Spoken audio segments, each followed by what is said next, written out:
Funky music.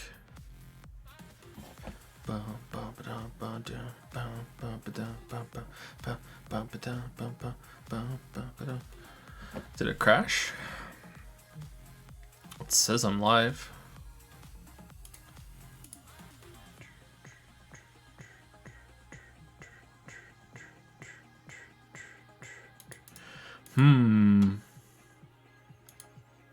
Oh, no, there we are. I just had to refresh the page. Okay, cool.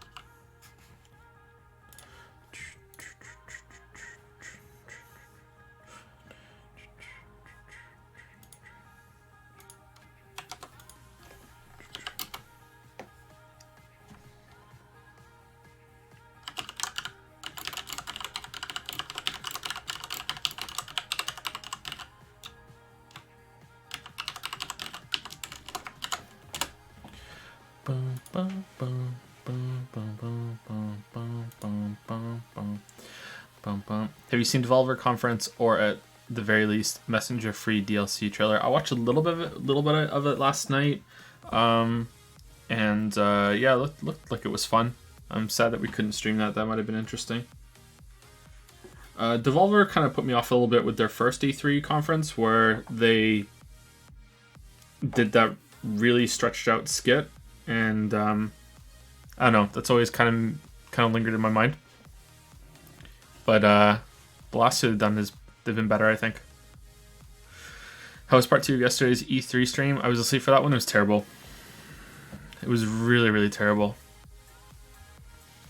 What do you think of that hit piece on CNET? I don't know what that is, sorry.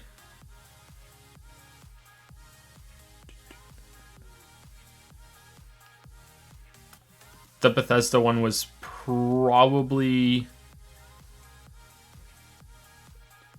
gotta be up there, top 3 worst E3 conferences of all time. What do you mean the crowd was hilarious? Oh, ironically, it was great. It was really funny, but I don't think it was meant to be that way.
Thank you for the Discord notification. I would have actually forgotten about E3 since it starts earlier. Yeah, I don't know how E3 really works, but I do wish it had a little bit more structure.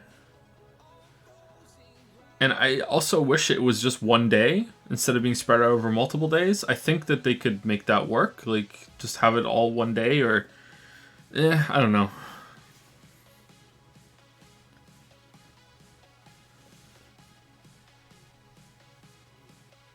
Bethesda was beyond cringe. Like, there are just bad things. Things that are so bad, they good. Zelda Chronicles 2. And things that are so bad, they're not even funny anymore. Aww. They leave Nintendo as the only one on the last day, which makes least sense to me. Yeah, that's something too. That's probably one of the worst parts of it.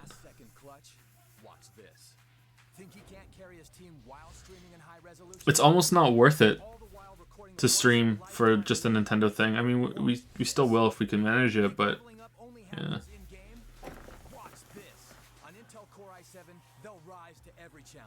So I gotta say this at the beginning to just to dull this hype in my own stream that I'm not really all that interested in today's conferences.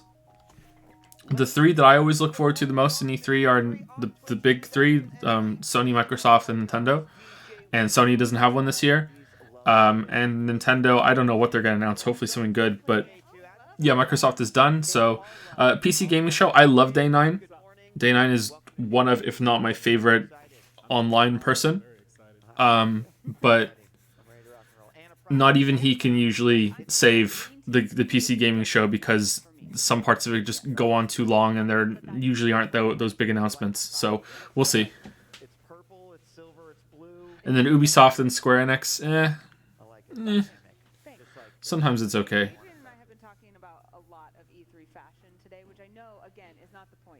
What's going on today? It's the PC Gaming Show, then Ubisoft, and then Square Enix, and then tomorrow's Nintendo. No Sony show is a bit disappointing.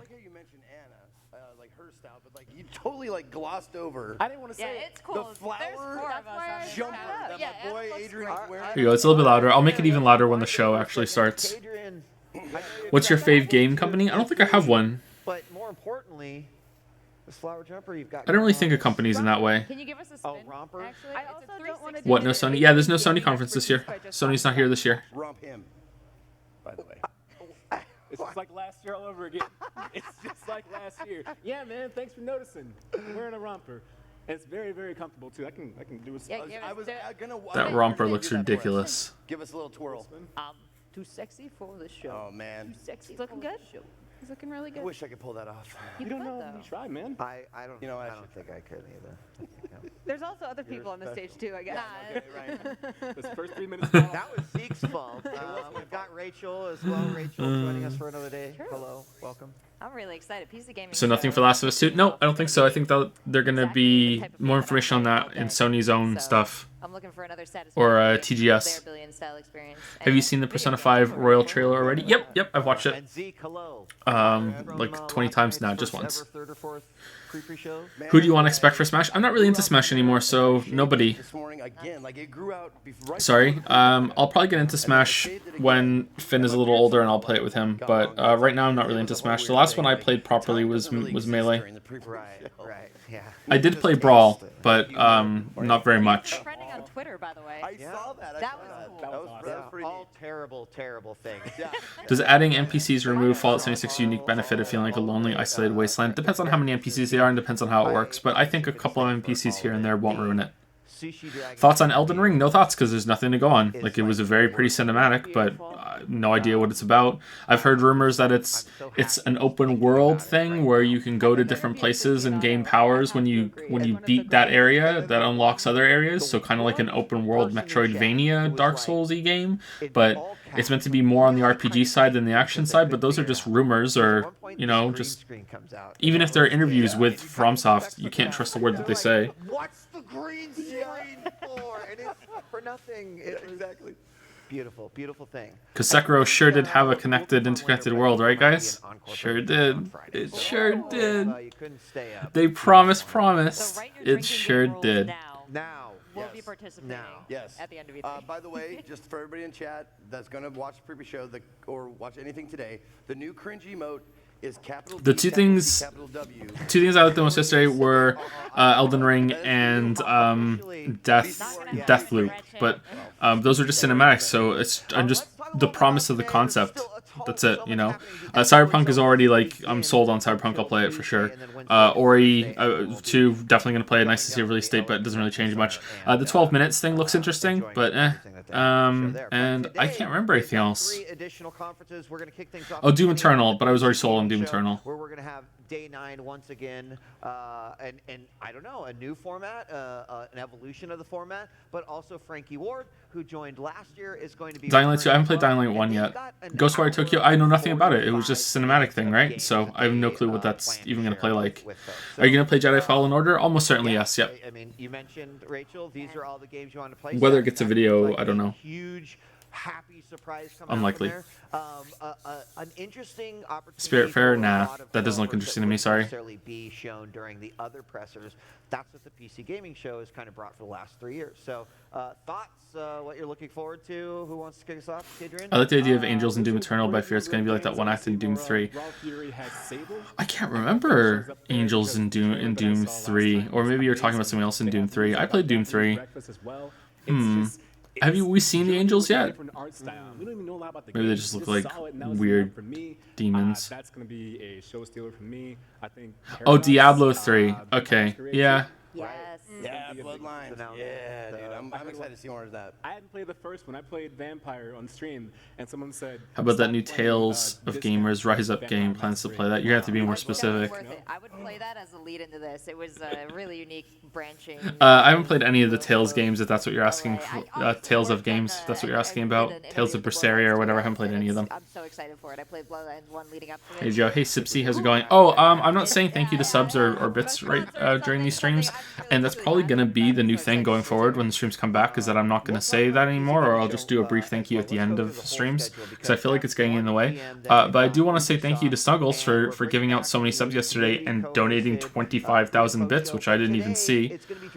So I don't know if you're still here, Snuggles, but thank you for that. Like I can't not say thank you for that. So thank you so much, Snuggles.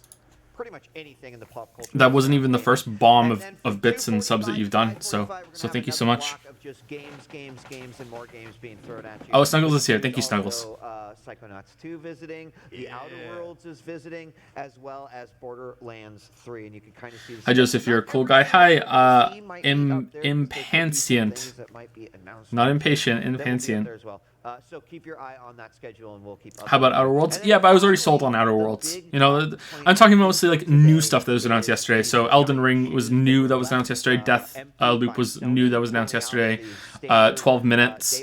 And I can't think of anything else. Maybe there's one or two, but yeah. What about Minecraft? Not interested in Minecraft. I've never really played Minecraft. But they said we're not going to be at Are you doing YouTube, Twitch full time? And if so, how do you like it? I've been doing YouTube / Twitch full time for almost 3 years, or maybe it's a little more than 3 years. I'm not sure. So let's talk a little bit about Maybe 3.5 years. I'm not sure. They've released. And how do I like it? It's a great job. It's a dream job in a lot of ways, but there's a lot of stuff that's bad about it at the same time. In terms of security, it's okay about the wow, Snuggles, what the hell? Oh man. Kingdom Hearts 3. Some other things have kind of been thrown out there, but Holy shit. Big shoes to fill. How many was that? Well, they released a little bit of the Final Fantasy VII remake. 50. I think earlier Thank in you the so much, year, Snuggles. And we got to see some of that. If their whole conference is just That's a lot of names. game footage, like I'll just watch cutscenes. I'll be really happy. Just show me more of the game.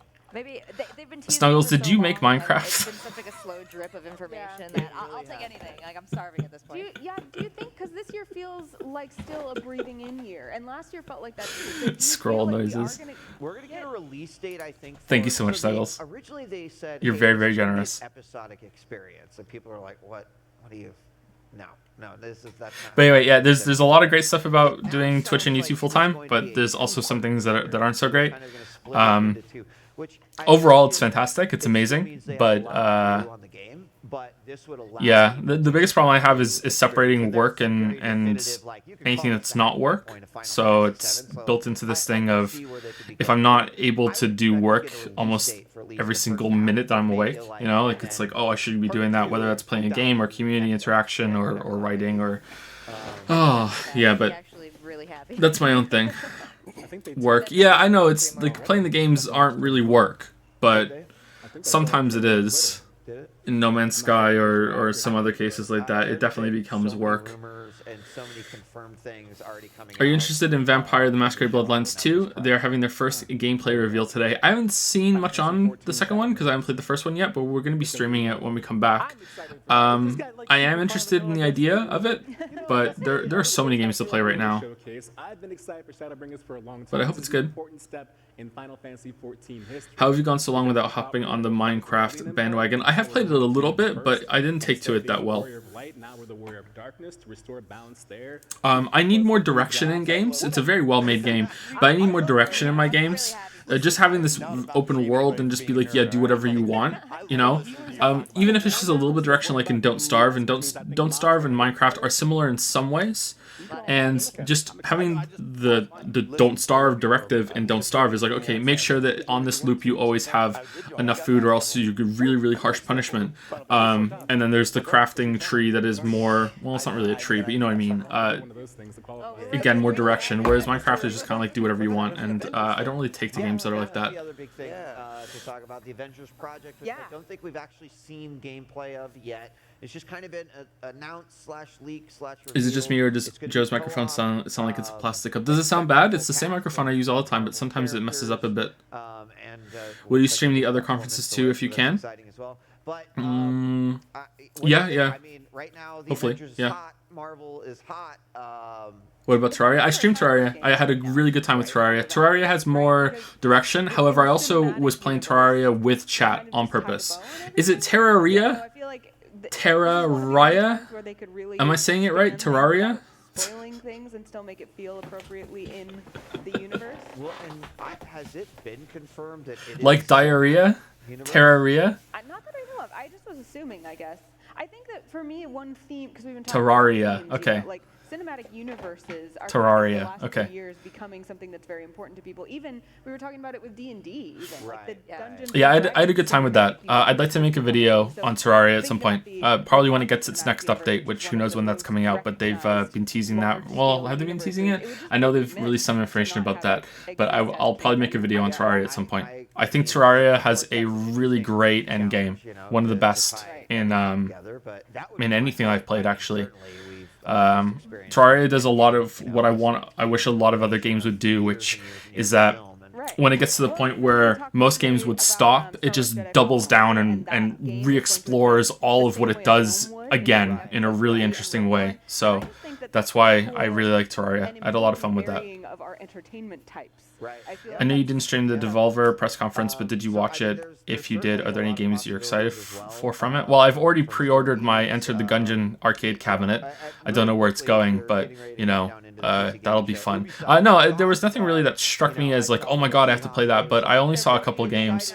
There was the one that that looked like they were on a train, and it kind of looked like 2D Hotline Miami, but it really reminded me of, okay, this is going to age me in internet years. Did you guys ever see the stick fight stuff that they used to make, like I think maybe 12 years ago, maybe even longer than that? It's just stick figures on 2D kind of rooms and stuff, and they would fight each other. That game looked like that. It looked like stick fight. It was 3D. It wasn't stick figures. It was 3D. But 3D graphics, but in a 2D perspective, and that looked cool. That I can't remember what it was called. Banana something?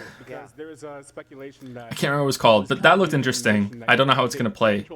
Carrion looked interesting too. My Friend Pedro, that might be it, yeah. My Friend Pedro, that looked neat, but I don't know how it plays. It's the same kind of thing. Take control of the NPC. Yeah. And then you can go in their house and take all their stuff too, or just live Will you there. ever stream any old game from 90s or early 2000s? Have we streamed an old game? I'm pretty sure we've streamed at least an old game or two. But probably at some point we'll stream some older games. I don't know. I'm always a little worried that it won't work, but yeah. I have no math. Yeah, we streamed that. Yeah. Are you planning on playing Deltarune? Yeah, at some point we'll stream Deltarune. I'll stream that blind again, like we did for Undertale. What mic do I use? It's an Audio Technica 2205 or something like that. I can't see it right now because the that is the constantly claw updating anchor some of thing the that's titles holding it that is are blocking released, the announced almost immediately. name So of if you it. wanna support your favorite broadcaster who's It's also an Audio live streaming Technica something here like that. on Twitch, Is chat always please discarded? go Not find usually, out no. you're right through the Blacksmith extension. Also, just want to say Ace thank Attorney, you yeah, to we're gonna play everyone Ace who's Attorney as joined us well. here for another day I'm excited to of play Ace E3. Attorney. Don't I know forget, nothing about Ace there's Attorney. I can 3 go into more that blind days just like in after Long this Don where Grandpa. we're gonna So break it down I'm really more excited to play in Ace Attorney. Yeah, How was my so day? My day today was is the interesting kickoff today, for but day number 2. I don't really The want to talk PC about my day. Gaming It was Show okay is though. Right around the corner, where we've got Sean, Day 9 Plot, and Frankie Ward going to be teaming up with PC Gaming, and of course all the great developers to bring you. Love you, so Sean. much Thoughts on more Borderlands? I here. don't really like Borderlands. Sorry, I played it a little bit with a friend. I didn't like it. This is the PC Gaming Show. All right, here we go. All right, I'll turn it up. Okay, so tell me if it's This too loud or is the too quiet. PC Gaming Show, Oh God, a celebration of the most vibrant gaming platform. For he's the next intense. 2 hours, you'll see all new gameplay footage, Bit loud? trailers, and interviews. Taking the stage Okay, how about that? are How's Lily doing? Lily is okay. for Vampire the Masquerade. I have my phone here just in case she needs me to stop. Borderlands 3. The reveal of Evil Genius 2. Yeah, Evil Genius 2. Dawnlancer. Last Oasis. 2 new games from I forgot about Evil Genius 2. Questlands. Planet Zoo. What's next for Terraria? Terraria? From the Ashes. Mosaic. You guys told me it was Terraria. Warframe. Baldur's Gate 3. Shenmue 3. How do these stupid accidents always happen on these streams, man? Calico. Age of Wonders. Planetfall. And more. Okay, turn it up a little bit Now more. your PC Gaming Show hosts, Day 9 and Frankie Ward. I love Good Day morning, good morning. Yes, ladies and gentlemen, welcome to the PC Gaming Show. Yeah. 9. Day 9 is my favorite large man. We're so happy you're here today. We have a great show for you lined up. We got 30 games that we're going to be showing off. 30. Some of them will be updates to existing franchises and titles. Others will Oh be man, like Bethesda's exclusive show. world first looks. Y'all Oh, ready? cool. Not like Bethesda's show. All right, here we go. First, want to thank our sponsors for helping make this event possible. Without their support, this event would not happen each year. So thank you so much. Thanks to you for coming out. It's 10 a.m. in Los Angeles. Happy Monday, everyone. Best day of the week. Hello to all of you up in the balcony. And of course, You're the thanks best to day of the you week. tuning in live from all over the internet, YouTube, Twitch, Twitter, Facebook, wherever you're tuning in from, welcome. We're happy to have you. My name is Day 9. I'm one of your hosts for this event. Joining me is the fantastic Frankie Ward. Hello! Oh, thank you very much. Thank you, Sean. Hello, everyone. Now, for you guys at home, for the first time, whatever platform you're watching on, I don't know Frankie we are going Ward. to be pulling your clever comments. Just, I like her hair. Just remember that. I said clever comments from Twitch, Twitter, YouTube, and Facebook throughout the show, making you famous on the internet, on the screen. We're going to be sharing them live. And one of the things we're especially looking for are your questions for the Borderlands 3 team, because Sean, you've got a mission to put their questions to the developers later. That's right. Midway through this show, I'm going to be asking those questions to the creative director of Borderlands 3. Use hashtag PC Gaming Show, and we'll read them live. Okay, what Until should we then, ask? Let's start the PC Gaming Show with our very first title from UK developer Rebellion. Several years ago, they announced that they were working on the follow-up to Evil Genius, a real-time All right. evil layer simulator. And now, Rebellion is ready to reveal its nefarious vision for the project. So, PC Gaming Show, who's ready to stroke a cat menacingly? Here is the world. Woo! Oh my God! Oh my God! Woo! I'm RPing as the Bethesda crowd for this whole stream.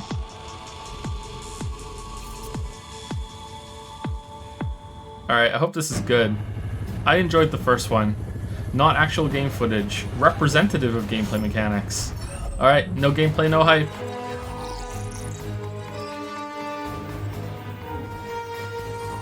Ooh, elevators. Okay.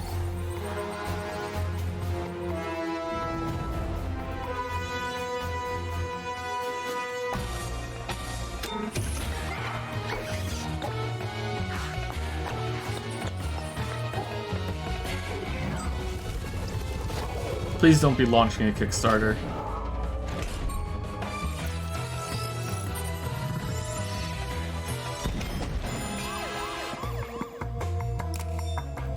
Dun dun dun.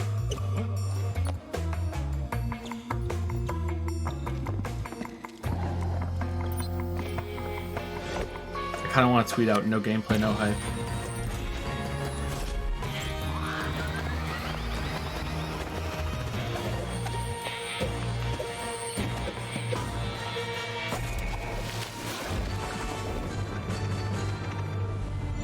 Do the sharks have freaking lasers?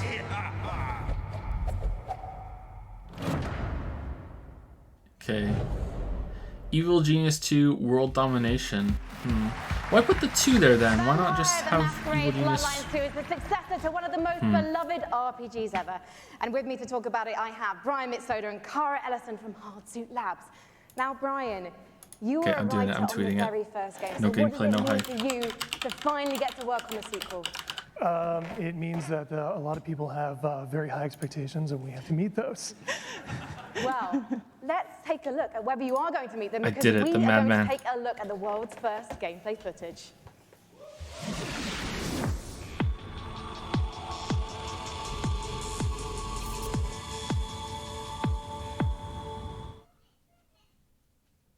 I guess I have to be the one to tell you. You're dead.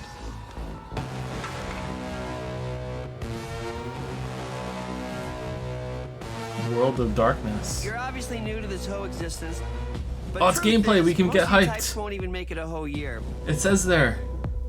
We have one rule. You don't break the masquerade.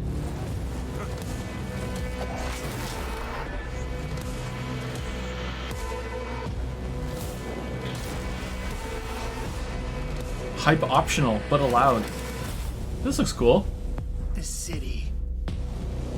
We're all fighting over scraps here. Welcome to the first day of the rest of your death. Where's the Having pale fun redhead yet? vampire girl? That's all I know about Vampire the Masquerade. Yeah, that was pretty cool. Alright. Props to them for not replacing the I with a Y. Oh, I thought that was coming out in September. Guys, what does it mean to be a vampire in this world?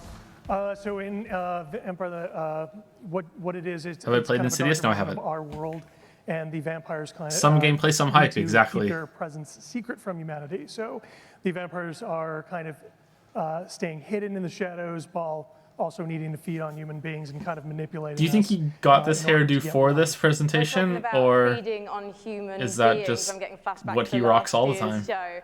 Cara, it's not just a case though of The fingerless sucking blood gloves are a and good filling up your health match. meter, is it actually different types of blood do different things? That's right. So we have the resonance system, which means that essentially vampires can kind of see the emotional resonance of human beings, like fear or desire, and then they can feed on those people to like feel the same. You don't thing play as human Malkovich your beings first to time feel through. more Like, come on. alive. And that can Even give you, I know like, extra that. boost. You go Malkovich your And second or there are some third really time interesting through. characters in that So you trailer as well. know What kind of the relationships difference. Are we going to be forming with them as the player? Well, very fragile, very volatile relationships, very mature relationships, so it's going to be a fun time. And one thing that was really intriguing to me when I was learning about this game is you don't just get bitten and turn into Nosferatu, Dracula, or Brad Pitt. And to be honest, I think you should maybe put Brad Pitt into the game, because then I'm definitely playing it. You actually have to Oh, Brad adjust Pitt, the to your class. environment to becoming a vampire, is that right? That's right. So essentially, in the game, when you were made as a vampire, sort of very young vampire, a lot of other vampires are made at the same time in this thing called the Mass Embrace.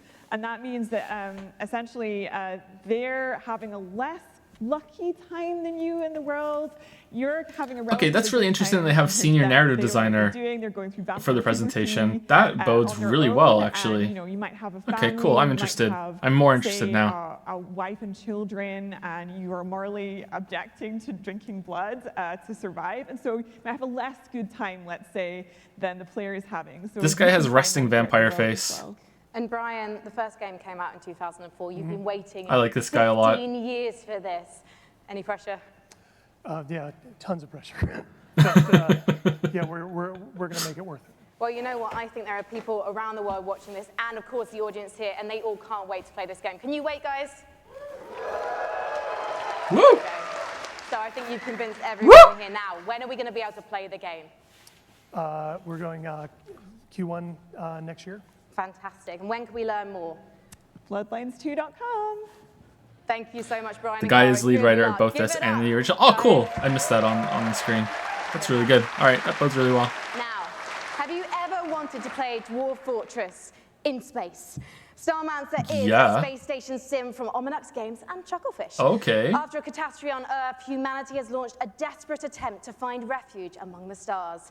Your task is to manage a colony capable of sustaining life, crafting components, controlling colonists, and sending out crews to mine asteroids. But when you're living in space, there can be big consequences for even the smallest mistakes. Let's take a look at the brand new gameplay for Starmancer. We've lost the plot, man. Where is he? All right, Chucklefish. Okay.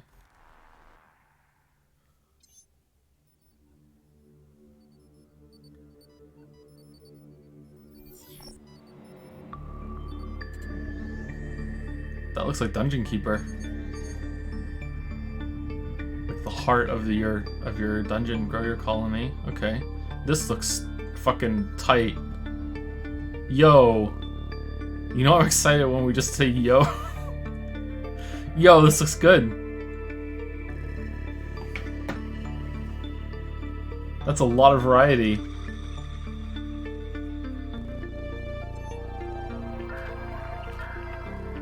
Oh, cool. Okay. I'm sold. Don't be early access. Don't be early access.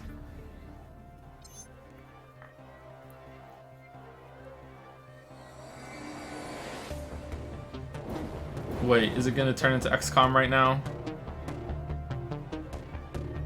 Nothing could kill this faster than suddenly turning into XCOM.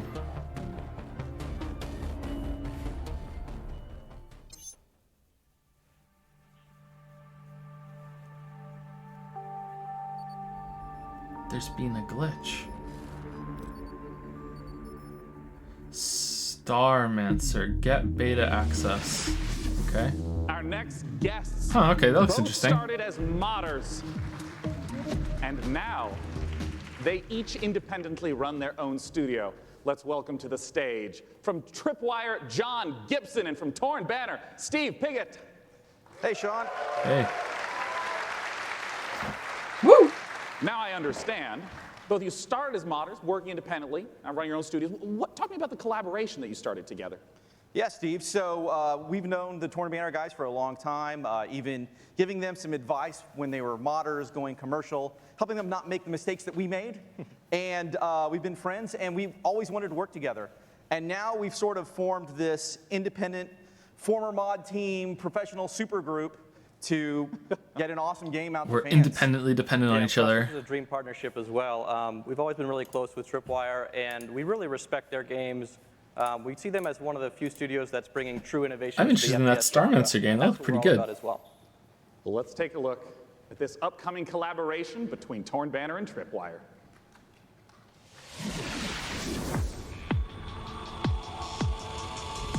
World premiere.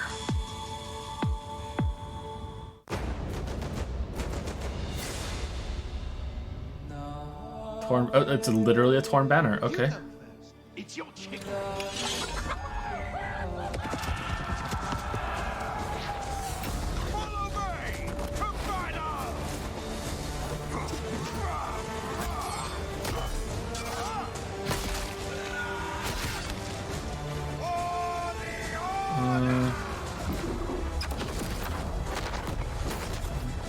As hypocritical as this is going to sound, considering I just eat up every single Souls-like that comes out, isn't this just the same game they're making over and over again, but a little better each time? I guess that's a good way of doing it. This looks pretty good, actually.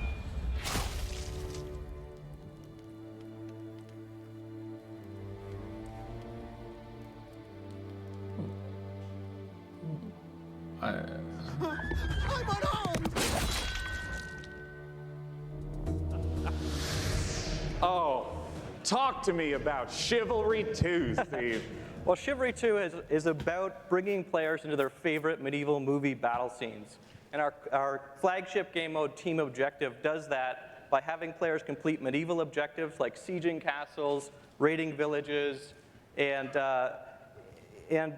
Yeah, you're not just going and standing in an area and then a bar fills up. You're, like you said, burning houses, killing peasants, playing as peasants, getting killed. It's really about letting the player experience every iconic moment of the era. And on top of that, this time around, we've increased the player count scale to about 2.5 times what the previous game was, the 64 players. And on top of that increased scale, we've added horses, which really allows us to add a lot of drama to the game. Didn't have horses before? Like the Battle of the Bastards from Game of Thrones. Don't worry, we'll ignore the last season. Just Battle of the Bastards is going to be in the game. Yes. I want to ask about Topical. the swordplay What was to the Chivalry 2. which one has horses in it? Critical element. Yeah, and this time around, we've completely revamped. I mean, we really view what we're doing here as bringing a true sequel in every sense. Yeah. We've attempted to completely revamp the Chat, why aren't you combat telling me which one has animation horses in it? systems so that every swing, every action of the combat Not seeing the feels answer. readable and fair, and also has the Minecraft. Oh, Minecraft. Yeah, satisfaction thank you. Thank you. That's and it. the weight Thank that you, you would expect Minecraft. when two medieval knights in full armor are clashing. Yeah, and it's very, very fluid and much more accessible than the previous game. And it's, the pace is so much quicker. It was what I really Was the guy enjoyed on the when right I'm here playing for it. last I game wanted of to show? ask He about looks the familiar. fluidity, because in a lot of melee combat games, you hit a button and there's like a full animation swing and then you sort of reset. So it's kind of these discrete, chunky times. I understand that in Chivalry 2, the swordplay operates differently than that. Yeah, we kind of think of it like when you're swimming, where you're kind of constantly using both arms at the same time. And a core part of our focus this time around has been making it so that players can fight multiple opponents at the same time. Like 1-on-3, 1-on-4 situation? Exactly, because that's fundamentally part of the becoming the ultimate warrior fantasy and achieving glory on the battlefield. Well, I mean, I do have to ask, I'm talking about swordplay and mastery, but the original Chivalries, I mean, it's kind of like silly fun. Like, how do you balance the mastery with the fun element? Yeah, our goal has always been to make it so that players can take the game as seriously as they want to and also as silly as they want to. We know that probably about half our audience plays the game drunk. And we love that. At least half. Yeah. That's an important metric to track. And the game has a huge influence from Monty Python as well. I mean, in the over-the-top voiceovers and the role-playing opportunities. I mean, the game is genuinely hilarious. As an example, you can beat a man with a chicken while quoting Shakespeare.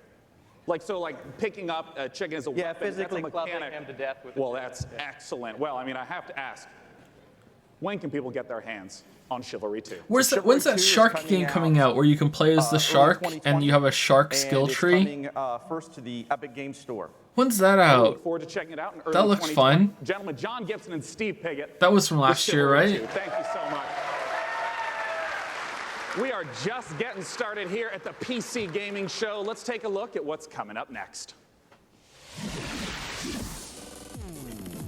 You're watching the PC I don't think it's out Gaming yet. Show. The shark, really? Coming up. I don't. I have to clarify. There's more than one shark game. From the creators of Darksiders, Remnant from the Ashes. This one had a shark skill tree. And more trailers, interviews, and gameplay footage. Maybe it's out and I missed it.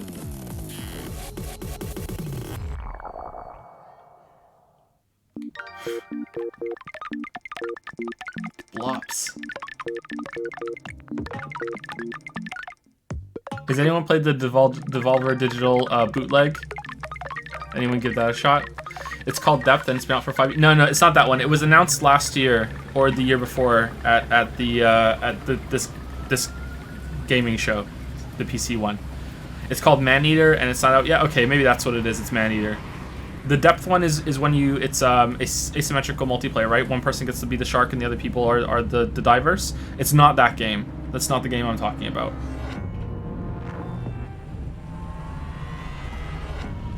Oh, Inside too. Okay.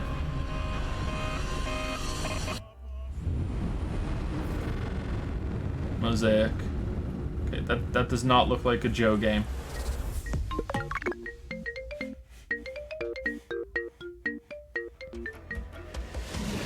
That was a brand new trailer for Mosaic, a dark and atmospheric adventure game coming later this year from developer Killbyte and publisher Raw Fury. So how are you guys enjoying it so far? There's been some swords, some space stations, vampire puberty. We're listening to your reactions to the PC Gaming Show throughout the entire broadcast, no matter what platform you're watching and ranting on, so keep them coming. Our next game is a ghost-themed multiplayer hide-and-seek game inspired by a popular mod. Charge up your proton packs and get ready for Midnight Ghost Hunt.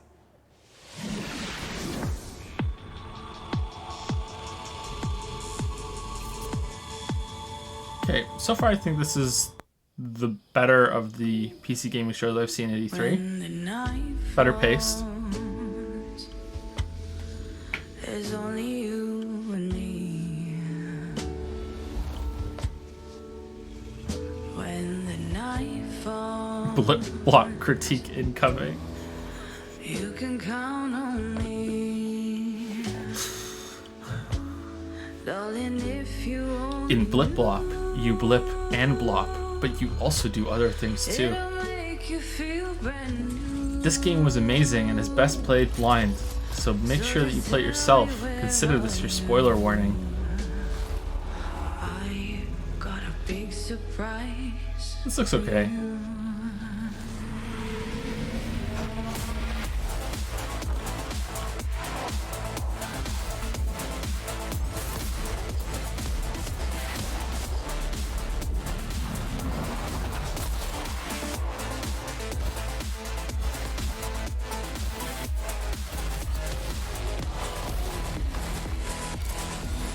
It looks way more fun to play as the Ghost than the Ghostbusters.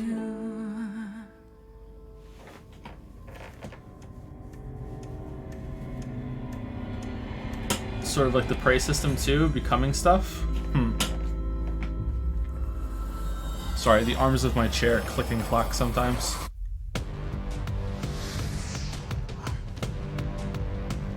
Joining me on the stage to talk about Midnight Ghost Hunt is the dynamic one-man team.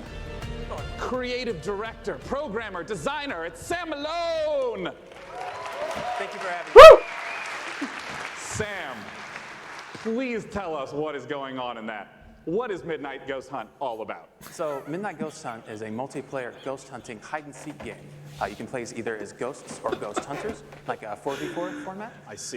The ghosts can hide inside average everyday objects around Wait, the haunted 4v4 house. did you The say? goal is to There's look 4 like harmless ghosts? furniture, but on the inside, they're not so harmless ghosts. Oh, I thought it'd be as you 4 saw. versus 1. Yeah, and Okay. if I'm understanding correctly, it's not about hiding as a lamp to try to assault and take out a hunter. It's actually, you would do that so that way you can keep running away and continue to hide. Exactly. So the main objective of the ghosts is to try to stay hidden as long as they can until the time runs out, until the clock strikes midnight. Midnight being kind of the hour of the ghosts, basically. They can fight back if they like, but in general, they want to try to hide. But if there's a hunter kind of off by himself, he can quickly just hit him in the back of the head and knock him out Okay, that's real quick, interesting. and he has less hunters to deal with at that point. See. Well, what's the identity of the hunters? I mean, we've been seeing furniture flying all over the place. What are the hunters doing? So the hunters, it kind of can be divided into 2 different segments. The first part of the game is kind of almost like a detective game because they're sort of trying to figure out where the ghosts are hiding because it's not really obvious at first glance. So they've got gadgets like a footprint tracker, they've got like a radar like you saw to try to narrow down where in the haunted house these ghosts are hiding, basically. They should have went in much earlier in the day. It's getting a bit more chaotic. Very There's unprofessional. ragdolls flying everywhere, and they have that cannon. Maybe to this really is try like to the smash 40th ghosts into house that they've pieces. gone to So this those are day. kind of the There's a two lot of aspects of the ghosts in I this see. world. Well, and talk to me a little bit about the inspiration for Midnight Ghost Hunt. I understand it's based on a Gary's mod called Prop Hunt. Right. So that's Gary's definitely a big inspiration, mod? but the big twist for us is that the props fight back. You saw the furniture, they hurl themselves at you, they knock you out, they send you flying. So it kind of almost becomes like this action hide-and-seek sort of mashup. You have a reason to be a little bit afraid of the things that you're hunting. So that changes up the dynamic a good amount, I think. And I want to ask about when the clock strikes midnight. We saw the very spooky red color pop up. We didn't see what happens then. What's going on there? So midnight, if even one ghost survives 4 minutes into the match, then you hear this ominous grandfather clock chime across the map. All the lights will actually flicker out. It'll get really dark and scary, and all of the ghosts that were destroyed actually return as vengeful spirits. They're a lot more powerful than before, and they glow a very brilliant red. So at this point, the tables have turned. The hunters are now the hunted, and they just need to try to work together to stay alive long enough for their evac to come, which is another 4 minutes or so. Usually the ghosts win when it gets to midnight. Are you talking about like 90% of the time? Like 90, yeah, usually because the ghosts are so overpowered at midnight. The hunters are doing whatever they can to try to prevent midnight from even occurring by destroying all of the ghosts and clearing the house, basically. Well, awesome. When can Okay, that's people an get the interesting chance idea. to try out Midnight Ghost Hunt? So we'll be running an alpha event later in the summer. You can sign up at midnightghosthunt.com. I'd also like to give a shout out to our Discord, discord.gg/midnightghosthunt. Later in the summer, we'll be giving out keys on our Discord as well as on our main website. Well, wonderful. Ladies and gentlemen, Sam Malone from Vaulted Sky I think Games. that's interesting. I'm not sure if that's the only type of game, but that's interesting. For our next title, we got Frankie up in the balcony, and if I understand correctly, Frankie, this is a sequel. You do understand correctly, Sean, yes. It's a big sequel to a small indie game. Unexplored 2 is a procedural adventure, a roguelike that challenges you to fight, to be clever, and to solve its mysteries. Explore a beautiful world, engage with its creatures, and befriend its people. Search for magic lakes and ancient statues. Is there a Joe Discord? There until is, but you die. might not like it. And die again. This is Unexplored 2. Unexplored 2. Wait, is this... I think I've seen Explored 1. That looked interesting. It has some really good dungeon generation, doesn't it? Is that the game I'm thinking of? It looks kind of jank, though, on Explored 1. This looks way better.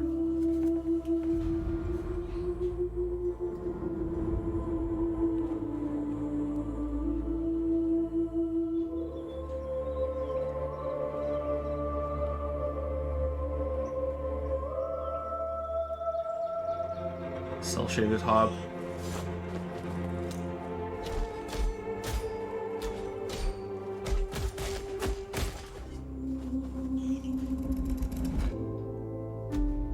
Oh, what? Huh.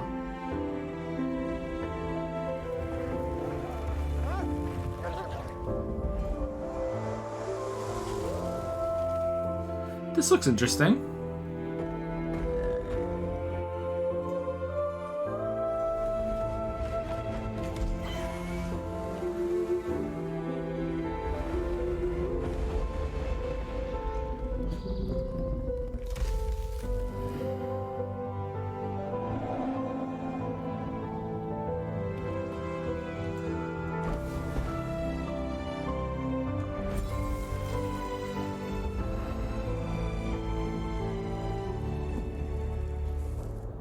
Unexplored 2, The Wayfarer's Legacy. Okay, is Unexplored... is the first one the game I'm thinking of?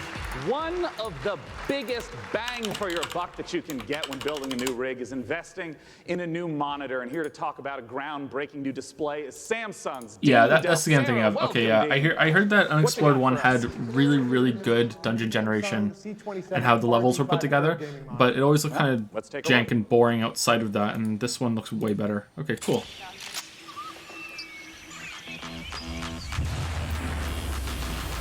Yeah, get a 1440p monitor and not use 1440p resolution.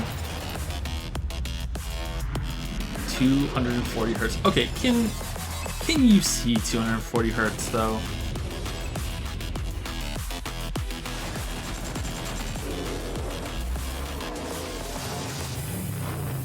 I can see more than 60, but I don't know where it is. When I got a 144 hertz monitor or whatever it is, I could tell, and I was really upset that I could tell because I was like, oh no, this is going to be the new normal that I have to have now. But I don't know if I'm seeing 80 or if I'm seeing, you know, more than that. Dean, we've seen the video, and I gotta start asking. Talk to me about some of those juicy features and specs. So it's a 240 hertz curved gaming panel. We believe it's a world first. So you have lag-free and tear-free performance. And we think that the curve, it's a 1500 R radius, is going to be a very immersive experience that you wouldn't get from a traditional flat panel. And I wanted to ask Does the curve help? I've never seen it or never used a curved monitor. Ratio, so you get those deeper Significant diminishing returns past 120 ammo. I think we'd have to have like multiple setups to tell Yeah, and I what they understand it are. also has G-Sync. I saw that flash up on the screen as well. First G-Sync compatible monitor, so we're super excited about that. Well, since this is the PC gaming show and we're showing off a huge variety I have a of G-Sync monitor, and every single time that I turn my monitor on, it has to hardware device detect the monitor every single time and go black after a second after I turn it on, and then it goes doo-doo-doo-doo, and I hate it so much. Not just when is it available. It's nice but after what that, type though. of cost are we talking? Sure. So it'll be available in mid-July for under $400 for a 27-inch panel. So it expands our gaming lineup to 8 models. Yeah. Because when you said 400, I mean, that's the 27-inch is the $400 model. Wow. Yeah, so our gaming Your lineup G-Sync panel doesn't do that. I think it's because I'm using a different kind of port for it. I'm not using a HDMI cable. I'm using the what is it Yeah, called? that's right. For any of you in the audience, it's there. You can go I there can't remember for what it. it's called. Sorry, it's a different cable. Not DisplayPort. That's That it. price point. Well, I want to let you know that we have all sorts of great presentations and games coming up. Let's look at what's coming up in the PC Gaming Show. Stay tuned for more announcements, trailers, and never-before-seen footage, including Gearbox answers burning questions about Borderlands 3. The next game from Clay Entertainment. I've read something online after it happened. I saw it's something wrong with my monitor, and they said it's something to do with the monitor loses power completely when it gets turned off, and the display port doesn't keep it active like a HDMI port would. And that's why it has to redetect it when you turn it back on. But I don't know if that's right or not. Maybe it's just this specific monitor that's like that.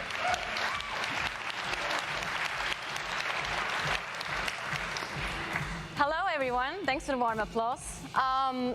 It's very exciting for all of us at Funcom to be here at the PC Gaming Show for the very first time ever. And naturally, we would like to show some of the cool stuff that we've been working on.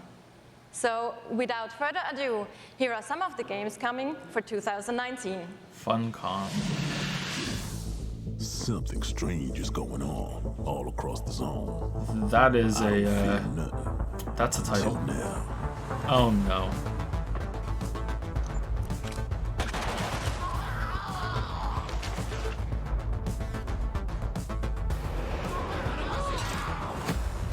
A lot's happened since you've been traveling, Khan. We could use your skills.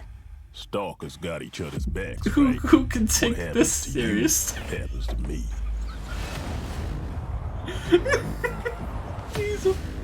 He's a moose. What? This looks okay, but I heard They Are Billions is better.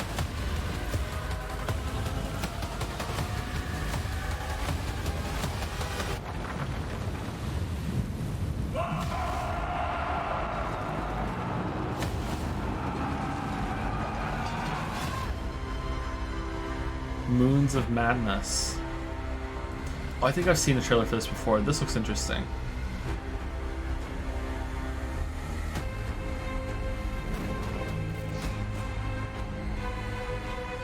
But it's a horror game, so I'm not allowed to play it.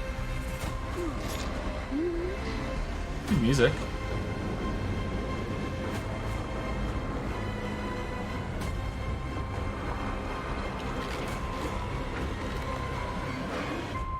Who would have thought? My son, off to fly among the stars. Yeah, I remember that part in the trailer. I've seen that before. Please welcome to the stage, founder and director of Mighty Kingdom, Philip Mays.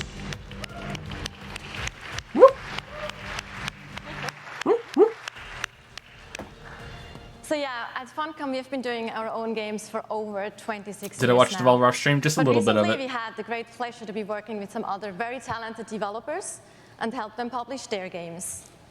And on that note, I'd like to introduce Phil Mays. Wait, is this He the is fucking founder Darkest of Dungeon Mighty announcer? It Kingdom, might be. a It sounds studio like out of him. Australia, who has been working with us on something a little different. Thank you, Natasha. So on April 1st this year, we put out a little trailer for something called Conan Chop Chop. And considering the date, it was perhaps no surprise that people decided that that was an April Fool's joke. So yeah, we have a little surprise for you. Check this out. It wasn't.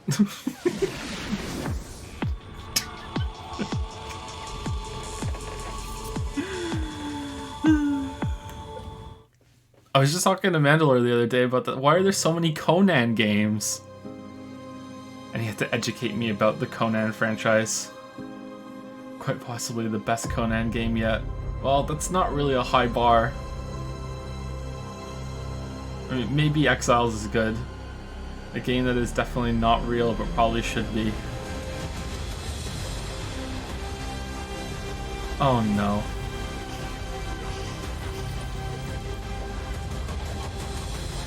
Wow, Pete Hines is really excited watching this right now because he loves the mobile games.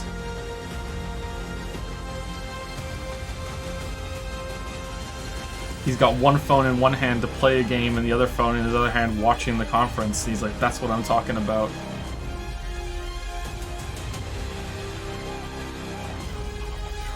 This looks okay.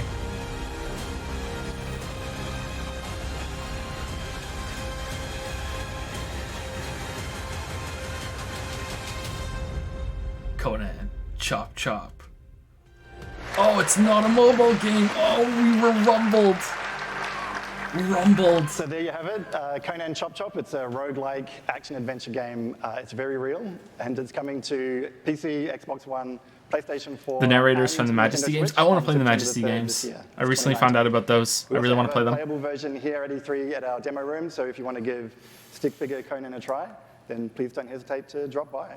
Thank you. Thank you so much.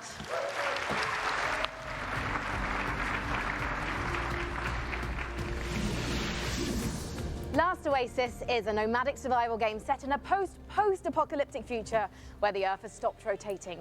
The last humans need to outrun the blazing sun in massive open-world environments. Good times. But cheer up, Sunshine. This is one of the most original-looking multiplayers we've seen, with interesting ideas Sounds like a underneath. battle royale. A player-driven economy and some truly incredible death machines. Coming to early access on Steam on July 15th, let's take a trip to The Last Oasis. My tribe built wooden legs to lift us over the burning sands. We must move forward, or die beneath the sun. Oh, that looks cool. I really like that. That's gorgeous. Look at that thing.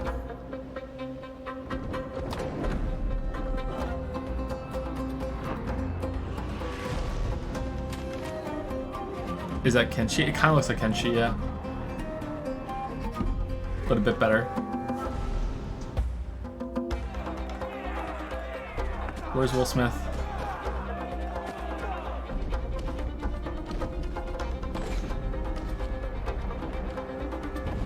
How is the sun?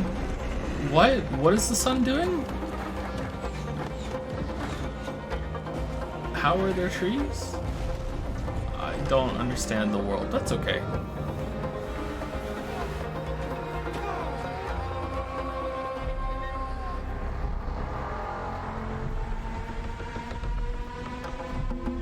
Have I played Kenshi? No, I haven't. Last Oasis. Okay, maybe this is the only place on Earth that's okay. Kenshi looks like one of those games that you need to play for quite a while to get into. Oh, Mandalore's here! How's it going, Mandy? Age of Wonders Planetfall.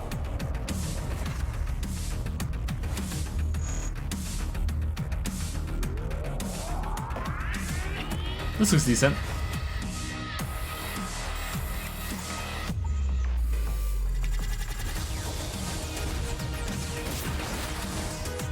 Been drinking a bit early today. Next T3, if Lily, you know, isn't in danger of going into labor, we should schedule it and we should do the E2 stream together. That'll be fun. Because I'm hilarious and you're kind of funny, so two of us together would be, you know, way better.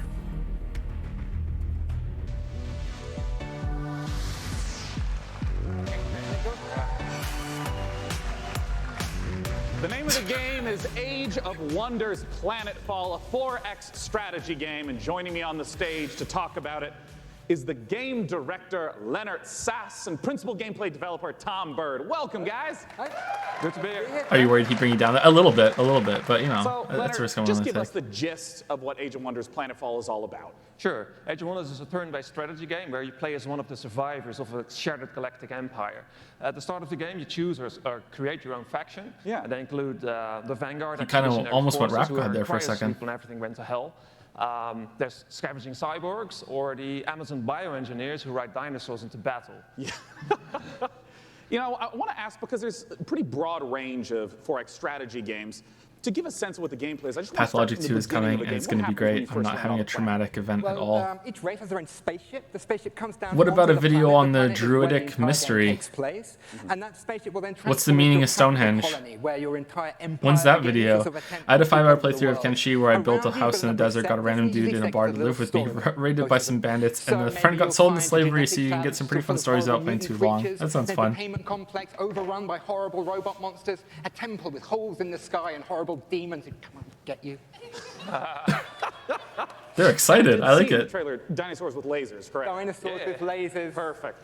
What I missed last thing I saw was the Moosehead thing. Did it make you pass out? I'm so sorry to disappoint all of you. No pass with lasers. You have to settle with dinosaurs. Did all the blood leave your head and you just, blacked out? The game briefly, and I know that growing resources in tech is a huge part of strategy games. How does that function? Right, so part of these tech trees come from your origin race. They sort of represent the past of where you came from. Man, the PC guys are so much more excited about what they're making than the other conferences, huh? Orbital laser cannons you can launch from The Arcane guys seemed excited. Those were the only ones. Keanu was kind of excited. And then the second part of your tech tree comes from your secret technology, and that's all about the future. Keanu was kind of like, what the fuck am I doing? Like a combination between man and machine or man and computers. Yeah. Others include doomsday technologies that allows you to infect the entire population with alien brain-eating parasites, or win the game by splitting space-time. I love how many details you're giving me. Of the host seems to know what he's talking about, yeah. The future is not a pretty place. Well, I want to ask about some of the combat that we saw, because in a lot of strategy games, they're larger in those conferences. Maybe there's more nervous pressure. That's true too. Yeah, yeah. I said that at least 2 times yesterday. Yeah. Right. So when I keep forgetting though. You see, like on the world map, maybe like a little sort of space lab or something like that. I'd be a mess in front of that many people. Combat, you will zoom all the way in, and you will be inside the lab. You'll see all the pipes and all of the goops flowing around. All of your units, which you've been putting together and built, are now deployed in turn-based combat. You can move them into cover, use their abilities, shoot laser cannons. Maybe you've chosen the Dvar, so you've got like a bunch of space dwarves and little metal suits that dig holes in the ground, like shoot from the holes. Maybe you've chosen the Kirko, sort of horrible alien bug monsters. They run forwards and slash people and puke acid on them, that kind of thing. I mean, how long do some of these battles wind up lasting? It depends. A short battle can be maybe 2 or 3 minutes, but at the end of the game, you've got a massive siege with like 20 units on your side, 20 units on their side. You've got orbital cannons blasting holes in the world. And that can maybe if you like that kind of game, well, talk to us about when that's cool. we can play the game. It actually has a battle system on top of the 4X stuff. That's interesting. Have I played the Paradox game? No, I have not, sorry. And it's available for pre-order now. Well, lovely. Hey, what's that URL? It's aow-planetfall.com. Well, I'm looking forward to it. It's less than 2 months away. Gentlemen, thanks so much for joining me up on the stage. Okay, thank you. All right. Bye-bye, guys. Thank you for sharing the horrors of the future. And for our next give me them game, digits. Frankie, I have to ask you, what year is it? Why? The year is 1946, Sean, my dear boy. Europe lies in ruins, torn apart by the satanic Plan Z. A brave band of heroes cast the Fuhrer into hell, but little do they know, the nightmare is far from over. Achtung! This is the world-exclusive reveal of the next shooter from the makers of Sniper Elite 4. What happened to that game where they're in a space station and they do like orbital drops from the space station to get Rated stuff from the throat? That sound like Danny from Game Grumps. And they scavenge stuff on the frozen surface. What the fuck was that game? There's so many games that were announced and you never hear of them again. We were talking about last night, yesterday.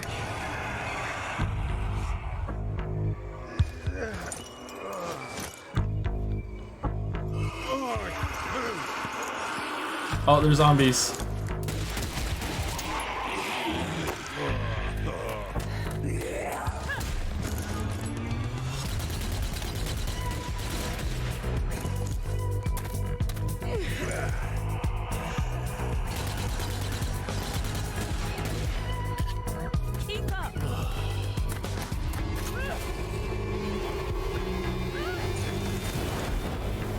Now they're on fire.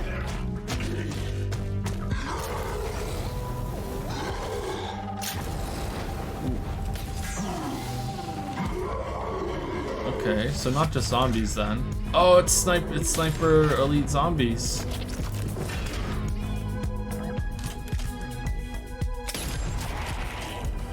When is someone gonna make like a proper full AAA Cataclysm Dark Days Ahead game. That's what I want for Christmas.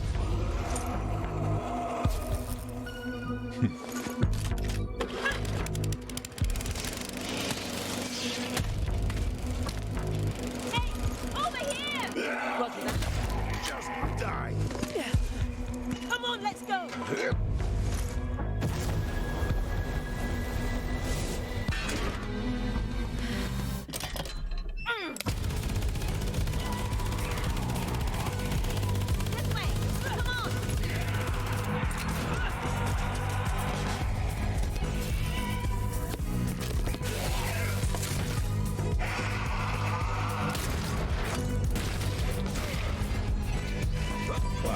What have I become? That zombie just exploded, and I'm just, it's whatever. Like,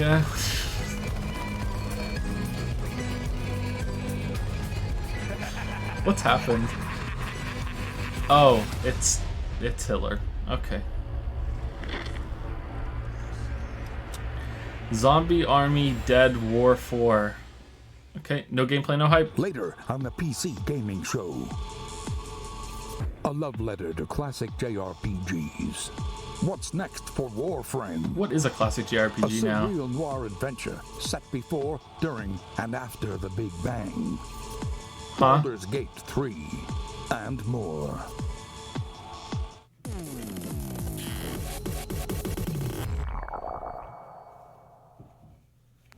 Is Chrono Trigger a classic JRPG, or is it more PlayStation 2 era now is considered classic? Have ravaged the earth. An unending assault without reason. Alright. We are victims. This could be okay. Hatred that we do not understand. This evil will consume our world and the countless worlds beyond. Unless you rise to meet it. This is an MMO? Aw, is it? Fury and blood. You seek the source of death itself. Prepare Planet yourselves. Cthulhu. They are here.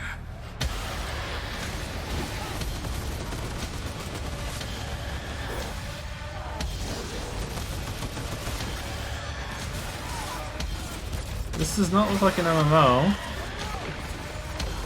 Looks like third person Left 4 Dead kinda. Remnant. From the Ashes. Alright, that looks somewhat interesting.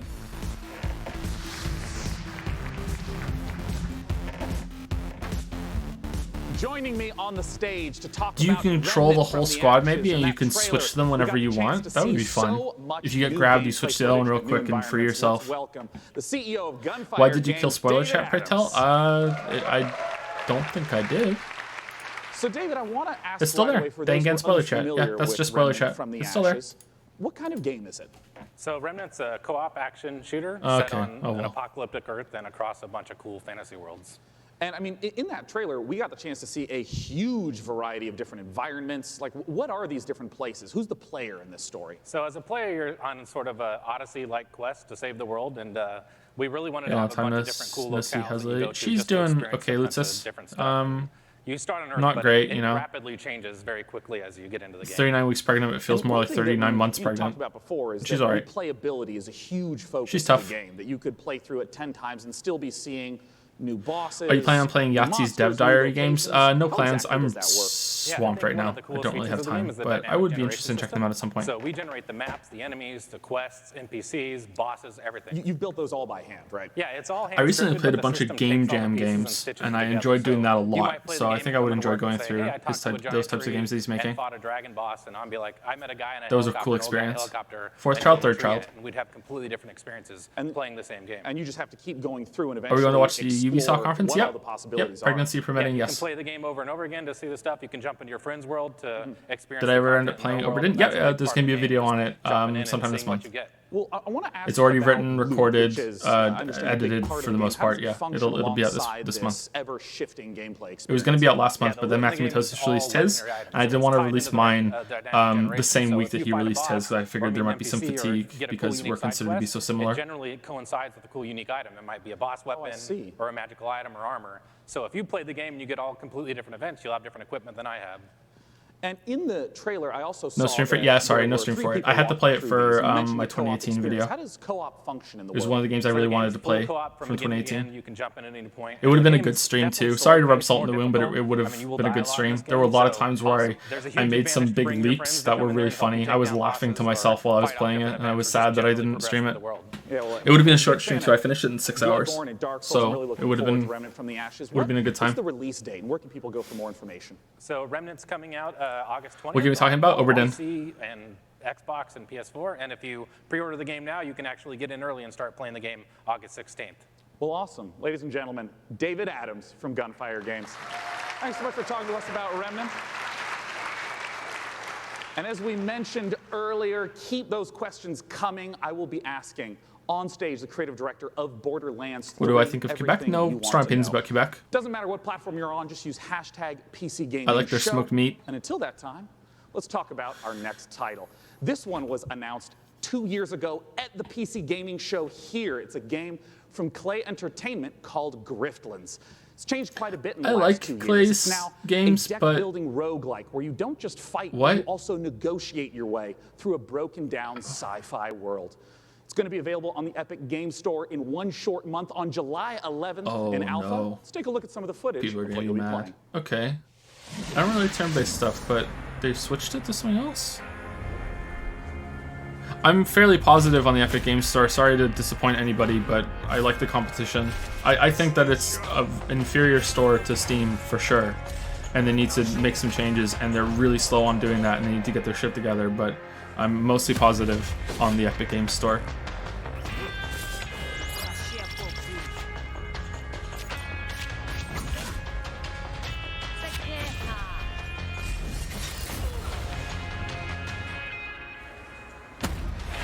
So this is like now it's like Slay the Spire, kind of? Slay the Spire meets Darkest Dungeon in terms of the gameplay loop. Sort of, I don't know. I don't think this is for me.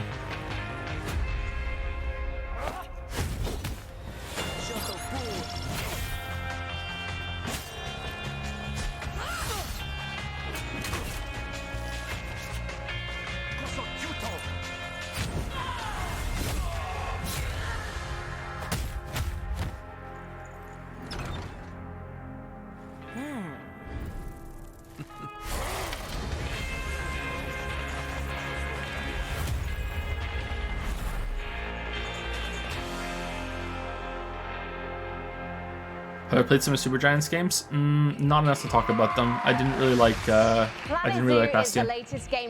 Transistor seemed a little better, and so did Pyre. I'll play them all at some point. Welcome Piers Jackson and Lisa Bowens from Frontier Developments. Have I played Katana Zero? No, I haven't. Now, Piers, what kind of zeal are we Will I gonna make be a new running Fallout here? 76 video? Almost certainly, yes. There'll be a 1 year or 2 year later for Fallout 76. Yeah. It involves you building and looking after a modern zoo, and you get to look after the most authentic animals we believe you've ever seen in a video game. Each of our animals are unique. They have their own needs. I don't like these types of games desires, anymore. and Planet Zoo. behaviors. I tried to play They interact Planet with each Coaster, other and react with the world in again, your there's not world. enough direction for And it. today, So as for much the as I very like first management time, games really like excited to show everyone Dungeon here Keeper, our gameplay video without like and proper Planet objectives Zoo. to it, I kind of lose interest. I don't really want to make my own dream theme park or theme zoo, but for people who do, like, they're fucking fantastic. Fallout 76 is currently $17 for all platforms on Amazon. Would you say it is cheap enough? It's free right now, so try it for free and see it for yourself.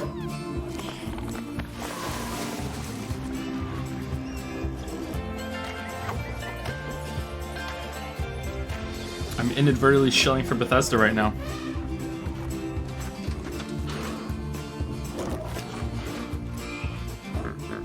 Are you the real internet historian?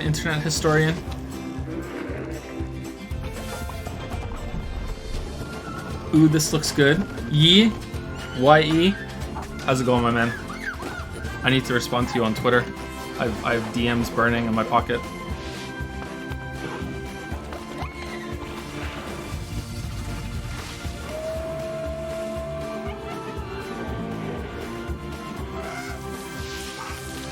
Thank you again for the shout out in the video. That did really well. Oh man, that did so well. And well deserved too. It was really good. Lisa, I love some of the animal shenanigans here. I mean, hippos pooing, adorable baby elements. It's absolutely brilliant. I can't wait to play it. But before we saw the trailer, Piers mentioned this is a modern zoo, but what exactly does that mean? So nowadays, when you go to the zoo, you're not just going to see all the lovely, pretty animals. I haven't been to the zoo in a long time. We should take the kids to the zoo. About conservation. You want to learn about. Is there a zoo in Moncton? You want to be educated, and these are all things that you're going to be able to do in Planet Is there a zoo And these ideas of the modern Moncton? zoo is really what we take to heart, and we're going to be promoting Magnetic the health Hill- and the welfare of Magnetic your Hill animals as the most Zoo. important Yeah, there thing to is. do. Okay. And Piers, when can we see more gameplay? About the zoo. And when are we going to be able to get our hands on it ourselves? So we're 170,000 visitors a year. All this week at E3, Tigers, but most people aren't zebras, gonna be able to see that. So we've recorded our presentation. lions Lisa's done a walking. Oh, fantastic cool. voiceover Maybe it's a for good it, zoo. Maybe we should and take we'll kids be to the zoo. releasing that onto Frontier's YouTube channel. That goes live this Friday at 11 a.m. I don't know, but Toronto Zoo is fantastic. Yeah, we should take them to Toronto Zoo if we ever go back to Toronto. Thank you so much for joining Yeah, us. but they only have one dog. Everyone. Next up, we have I went to the zoo the other day, all the way and it was from terrible. All they had was one dog. It was a shih tzu. Gaming industry legend and Shenmue creator, Yu Suzuki. That is right. Ladies and gentlemen, joining me on the stage is a legend of Japanese game development. It's Mr. Yu Suzuki. I like there's a decent zoo around here. In addition It's to too being the far, brains Super Far behind the Lily? Oh, following no. games, Hang On, Space Harrier, Outrun, Afterburner, Virtual Racing, and Is it Virtual more like Fighter, the provincial zoo? I'm also guessing that's created it. the Shenmue series, and he's here to talk about Shenmue 3 right now. Take it away, Yusan. What do you think of how they changed Fallout 76 since launch? Not really any deep thoughts. I haven't played it again since I was done with the video. 20年支えてくれたファンの皆さんありがとう。I just want to say thank you to all the fans supporting me for the long 20 years. Thank you very much. That was sweet. The wait is nearly over. That's right. Let's take a world exclusive look at Shenmue 3.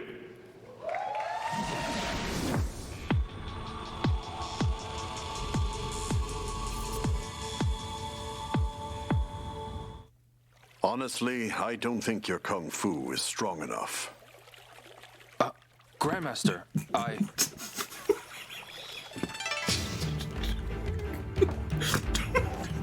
A long time ago, martial arts were bad, but humans are interesting creatures. They practiced in secret, away from prying eyes, and became stronger. One even practiced atop this very boat. Nam-Tren survived the ban and was passed on in this way. Don't these games have a life sim part to them? What did you say to me? Stop it. They Kind threaten of. and extort money from shop owners, get drunk by noon, and cause trouble. Everyone in town is afraid of them. Is this a remaster? They are heartless. Hey, wait right there. This is a brand new game. This looks... Like, I don't really care, as long as it's fun to play, but this looks old. You got in our way. You've got some guts to barge in here on your own. November 19th, okay. Damn, November's getting stacked. I know so many people have been waiting for Shenmue 3. I would like to once again thank you so much. Thank you, Yusan, for joining us today. Thank you. Cheers. Thank you, everyone. Thank you. Now our next title is near and dear to my childhood heart. It's based upon a game I grew up playing called Heroes of Might and Magic 2. Let's take a look at an upcoming collaboration between Coffee Stain Studios and Lava Potion.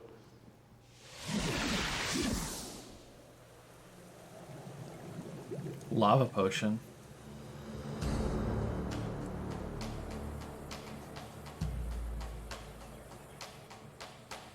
The essence within it's near and it's far, in human and armor and beasts of the land. It flows through the forests, it breathes the sand.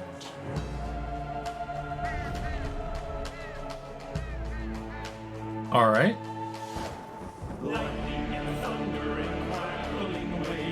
Oh shit, this is a jam.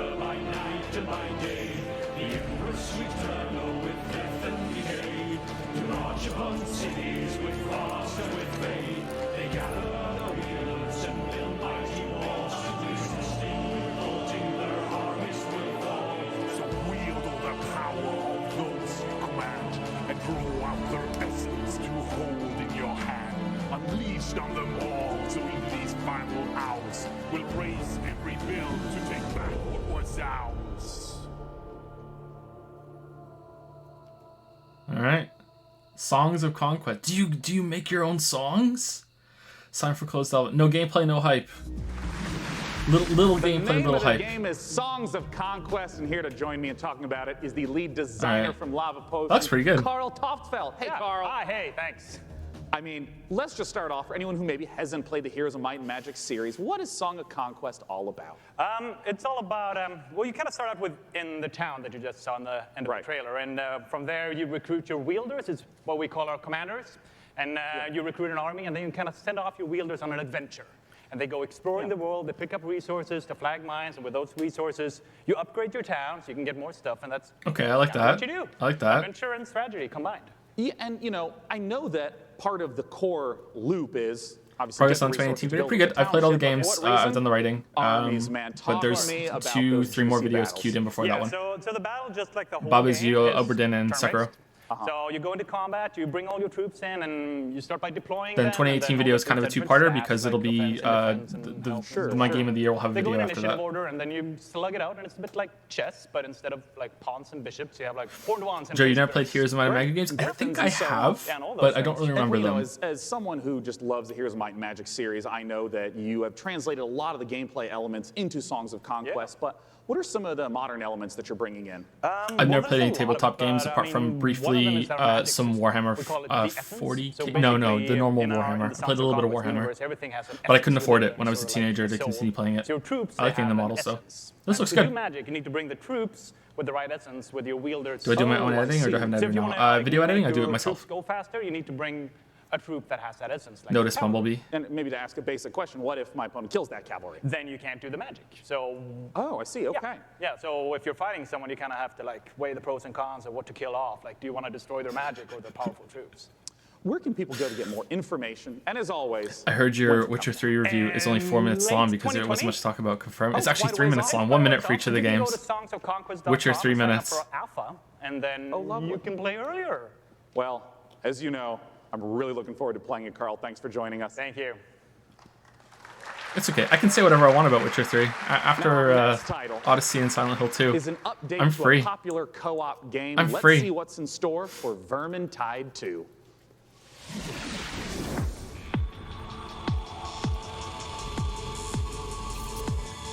Apparently, if you die in Canada, you die in real life. It's true. I saw it in a comic. I've wanted to try this game for a while. I think it could be fun.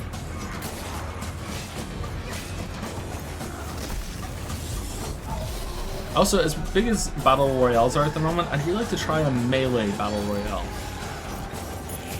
Where you can't just die from someone just noticing you across the map before you saw them. I'd like to try that. I don't know if it would work. It might be terrible, but I'd like to try a melee Battle Royale.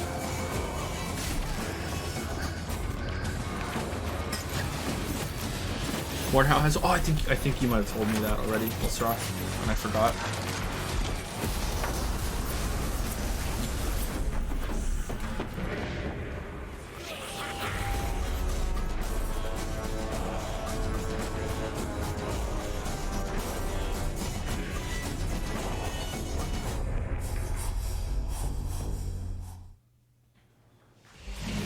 You just saw the reveal of the new PvP mode coming to Vermintide 2, which turns the Warhammer Fantasy cooperative game into something even more brutally competitive. A Battle Royale. It looks deliciously vile. More like and a surely Rattle this memory Royale. Skaven is so much more satisfying when you know you're going ham on a fellow player, making him or her cry little baby rat tears behind their computer Aww. screen. You can sign up now for the Vermintide 2 Versus beta at vermintide2.com/versus. In Per Aspera, you're an artificial consciousness orbiting Mars, whose ultimate purpose is to terraform the planet, starting from a single drone in your landing site and turning the planet into a flourishing second home for humanity. Courtesy of developer Talon Industries and publisher Raw Fury, here's a first ever look at Per Aspera. Okay, you have my attention. As we all know, reaching the Red Planet was not humanity's greatest achievement. Transferring the complexity of the human mind to machines was. So they can succeed where we fail. So they can build us a home on that distant, dusty rock. Today, Amy reaches Mars and begins their mission. Amy, are you with us? Of course, I'm with you, Houston.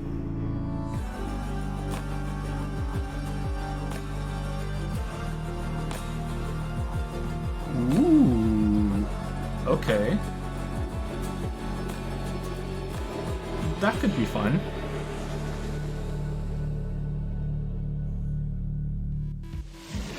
In the Assassin's Creed universe, our next guest sent players back in time to rewrite history. All the humans are dead at the end, for sure. Studio Panache Digital Games. He's going to take us back 10 million years to where humanity began. Here to tell us all about ancestors is creative director and co-founder Patrice Désilets. Welcome, Patrice. Thank you for having me. I'm really happy to be here. Wow, still got the sticker on the hat. Yes. To come back on a big stage at E3 showing off a game. Well, it's fantastic to have you back. I just want to ask, what inspired you to tell the story of human evolution? Well, when I started Panache, I needed a game, an open world game in which you can do a lot of things. You need a character in a 3D environment at first.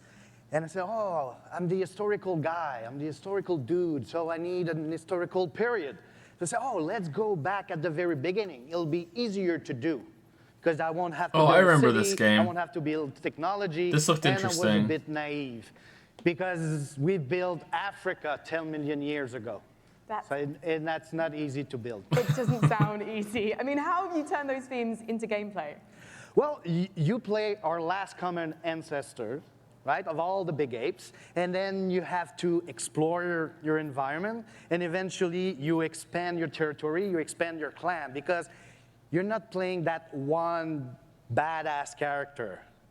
You play a group of badass character. And eventually you evolve into different species, up until Lucy the Australopithecus roughly 2 million years ago. I imagine kind of our a spory ancestors vibe. had a lot more issues to deal with than we do today.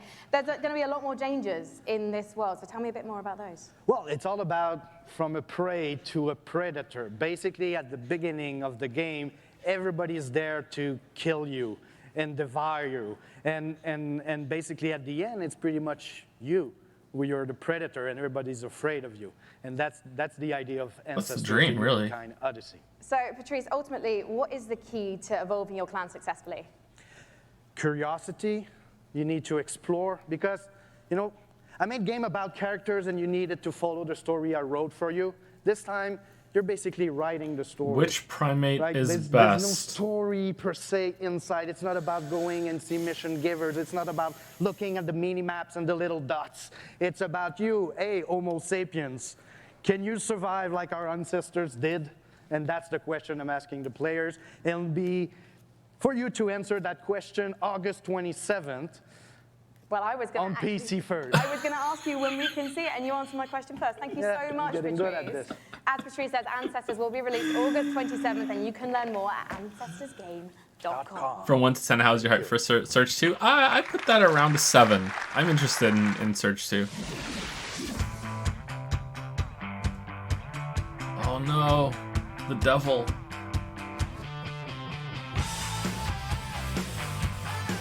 They always said the devil would be handsome.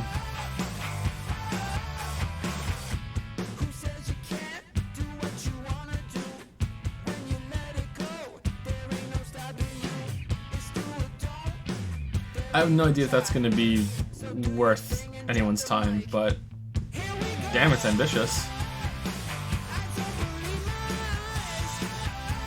The Pathless. I remember seeing that. Oh, I remember now. Okay, I have seen that. Untitled Goose Game. Geese are assholes.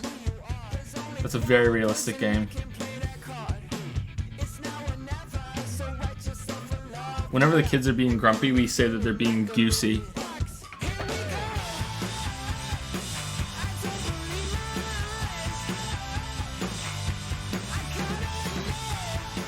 Is it over? I don't think so.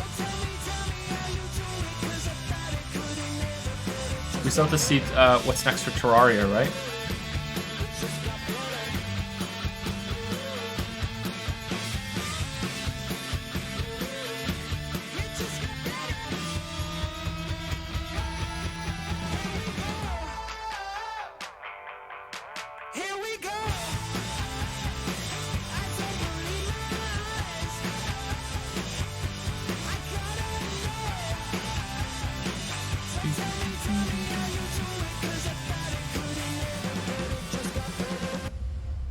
Have I played Beat Saber? And if I have, what do I think of it? I haven't played it. I've never tried any VR, but I'd like to.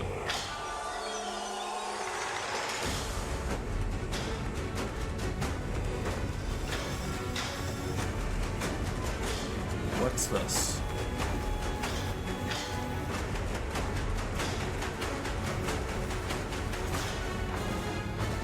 Will I play Ori 2 on stream when it comes out? I don't know, maybe, but games like that I'm really looking forward to.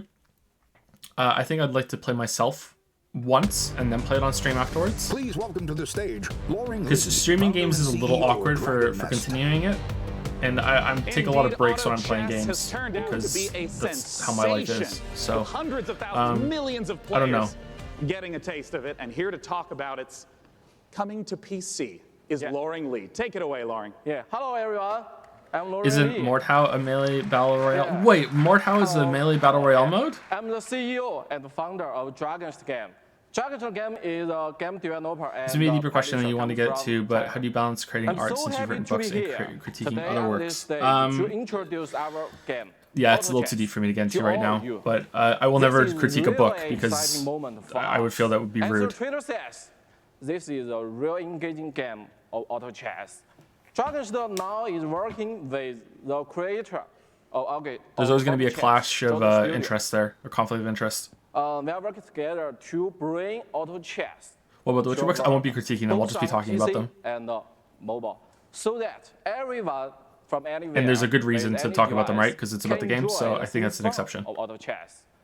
Now we are building the PC version with by using the gaming engine of Unreal Engine 4.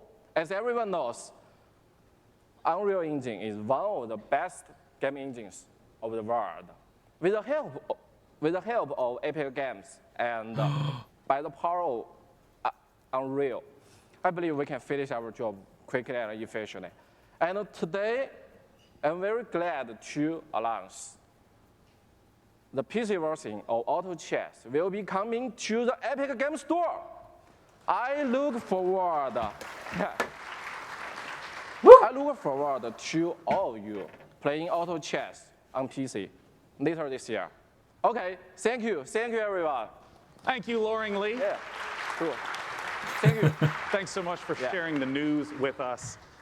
Once again, Auto Chess, if you have not played it, you must check it out. It is so fun. I haven't tried it yet. Our next title with Frankie up above. I Do you think understand Day9 it's would an play it with me? inspired indie game. We'll find out, Sean, because one of the things we love about PC gaming is the way that game creators from all over the world can draw inspiration from one another's work. Cris Tales is a great example of that, a gorgeous indie love letter to classic JRPGs developed by a team in Colombia. Cris Tales' spin on the genre brings a unique perspective that lets you see the past, present, and future on one screen at the same time. So you'll see the future worse than change Hearthstone. I based don't on your believe you. decisions in real time. Here's the world-exclusive reveal of Cris Tales.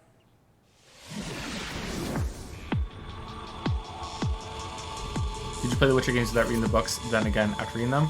Games, books, then games. That's the order, yeah.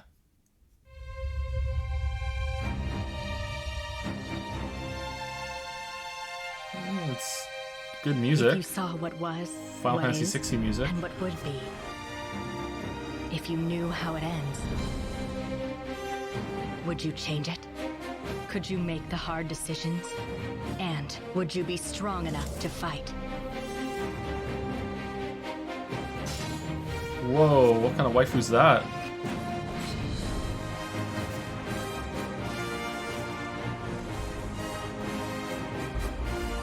If you learn from the past and act in the present, you can rewrite the future.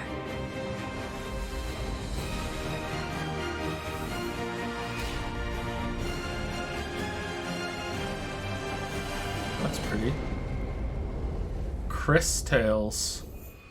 Woo!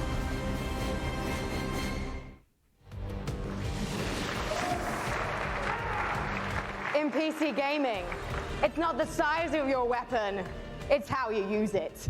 And I'm holding one of the, well, quite frankly, it's a bit average, isn't it? It's just your average, you know, Glock, really. No, it's one of the ridiculous alien weapons from our next game, Valfaris. A brutal, heavy metal-infused 2D action platformer inspired by true old-school classics like Contra and Turrican. Assuming the role of Turrican, fearless nice. warrior Therium, players Turrican was really hard. and slash their way through the doomed citadel of Valfaris, overcoming its deadly environments and enemies before challenging the arcane evil at its very heart. Get ready to rip the galaxy a new wormhole. From publisher Big Sugar, this is Valfaris. She's having fun.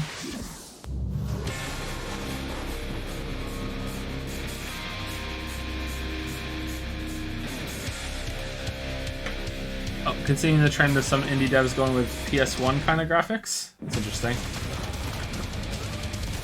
Oh, never mind. Well, alright, this looks okay. Sort of like a parry mechanic there.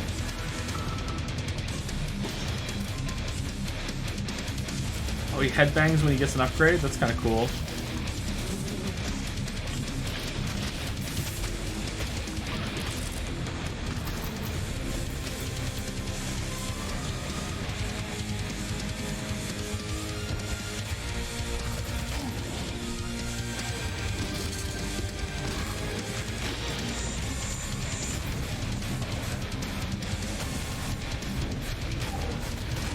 Looks really hectic. Looks fun. Just incredible action in the Valfaris trailer. I'm very excited for our next guest. In case you have not been in downtown LA, E3 is covered with Borderlands 3 art. It's amazing, it's beautiful. And joining me is the amazing and beautiful Paul Sage, creative director of Borderlands 3. Beautiful's the new one, thanks. Yeah, there you go, Paul. Welcome. I mean, there's been so much hype around Borderlands 3. What's the stuff you're really excited to be sharing this year at E3? Oh man, so you know, we talked about our Vault bathroom Hunters. break. Well, this time we get to talk about Mose, and she is our gunner Vault Hunter. So she has a big mech. So it's one of the things. All about loot. We're talking about, you know, the different loot, such as shields, grenades, those things, going to different planets. So a lot of stuff to talk about. Well, I mean, I want to start right off with Mose. Tell us everything you can about her. Okay, yes, I'll tell you everything I can. So Mose, again, like I said, she's a mech pilot. She has this big mech. It's called Iron Bear. She gets into Iron Bear. Yeah. You know, we have multiple action skills. Have which I means that played she can equip Grease? either a It's Grease, minigun isn't it? or a Yeah, we played it railgun on or a stream. flamethrower. You know, if you want to barbecue your enemy I or liked it. something like that. I had a good time with that. You Mix and know, match. yeah, Mose is a terrifically fun character for us right now. Now, we've been excited to be collating a whole bunch of community questions. We're going to break them into two categories. First, there's a whole bunch of repeat questions that I want to make sure we get to right now. One of the big categories Gris is or about Grease loot. or Because you've mentioned Gree. having a I'm not sure how you billion pronounce guns it. earlier, but what can you tell us about some of the other gear, the other progression systems in the game? Yeah, so let's talk about grenades. Like one of my favorite things that we don't Chat, get to which talk about a lot. Borderlands 3 So in the Vault past, Hunter we've had are grenades you? that They've had like one thing, they can bounce, they can stick to different things, you know. Yeah. This time we're combining like all of those things. So for instance, the other day I was playing and I threw a grenade and that grenade had a bounce, it would stick, an explosion would come out, and the grenade would fire G-Res? guns as it was going through, right? So we have like a ton of different grenades that are in there. Your mom, oh. Uh-oh. Shield where Uh-oh. if you duck, that Okay, we're shield good. will extend out in front of you, you know, so just tons of different things that we have with our characters. Class mods are unique, and that they give you skills this time as well as enhancing skills you currently have. I also remember earlier you mentioned about artifacts. What are those? So artifacts are, we've kind of concentrated on like, hey, does the game feel fluid? Can Isn't I, the game slide cell-shaded? into That things? doesn't look Can I cell-shaded jump? to Can I me. mantle? Right. So when we were playing with that, we slid into a barrel. Right? The enemies barrel are? exploded, and we're like, well, that's kind of fun. Those environments. So why don't we do There's something different like that? mix So of our environments in artifacts some areas? actually add certain things to movement. So for instance, you can slide faster. You can slide, and every time you slide, there's an explosion. We have something we call. Borderlands is not cell shaded. It's not. Okay. Just has outlines on it, I guess. Okay. Second category of questions unrelated to loot. Well, there's going to be a single-player campaign. It just looks like it's not. Okay. Happening Is this after my the stream campaign. or What is are it some of the everyone's? beyond the single player, maybe end game you can talk about? All right, in-game content. Okay, well, it's E3, so I give a little bit. So we have this thing what we call the Guardian system. So for those people who played Borderlands before, you might If you remember say Badass ranks. shell Badass ranks, shaded, you can Shammy get, will be it's mad. That's basically hard to kind of say. an infinite I'm not scared of system Shammy. That added to your stats. Yeah. We doubled down on that. I ain't We have afraid what of we call Shammy. Guardian rank. And Guardian rank not only has that infinite progression, but it has skills and different skins that I'm you watching can another open stream up that as looks the you same. go Okay, through. yeah. And the I cool guess it's thing just about on that their is end like then. every character that you play on that account gets the benefits of Guardian rank. Oh, interesting. All right, last category we're going to go through, and then we're going to hit some rapid-fire questions. How do the boss fights in Borderlands 3 compare to Borderlands 1 and 2? I know those were big aspects. This is so sad. how Who do you will build buy upon this small that? indie Right, so game I with think the of a boss stuttering? fight, like I'm an Borderlands old 3 is school still going to Nintendo sell fan, really so well on I Epic. love huge boss fights that have like three phases and stuff like that. So now those people, smart people in the audience know that we've talked about going to vaults instead of vault, right? And so there are different, like, huge boss encounters there that are just, multi-phase boss encounters. We have, like, a lot of different mini-bosses throughout the game, so a lot of different boss encounters throughout the game. Auto chess Well, devs now are I'm going to ask fucking with some this. really quick questions that should be yes or no, very brief. First from Castoray. How will you be handling multiplayer? Multiplayer, we will basically be allowing anybody to jump in at any time, so... Awesome. From Drop in, NHL drop out. Animations, can I pet the gun? Great question. I'm not here to judge what you do with your gun, so That's a good answer. That's a personal question. All right, great. Sam Wiseman asks, is Maya's new companion a siren? People are asking the right questions. That's what I will say about that. Oh, you tease. Sorry. That looks pretty good, actually. I never thought that Borderlands 1, when I played it, I didn't think it looked that great. But this looks pretty good. Yes. Visually, Nice. I don't know anything about the All right, I'm gameplay. just going to blast I didn't through like the a couple gameplay more in the as first fast as one. I possibly can. What's the level cap at launch? 50. Will we get to see flak? Yes. Will we see golden keys and or shift codes for Borderlands 3? Absolutely. Will there be duels? Yes. Other kinds of PvP? Yes and no. And also maybe. And Perfect. maybe, yeah. And will you be able to transfer weapons between your characters?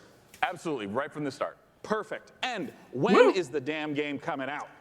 Friday the 13th, 2019, September 13th. Perfect.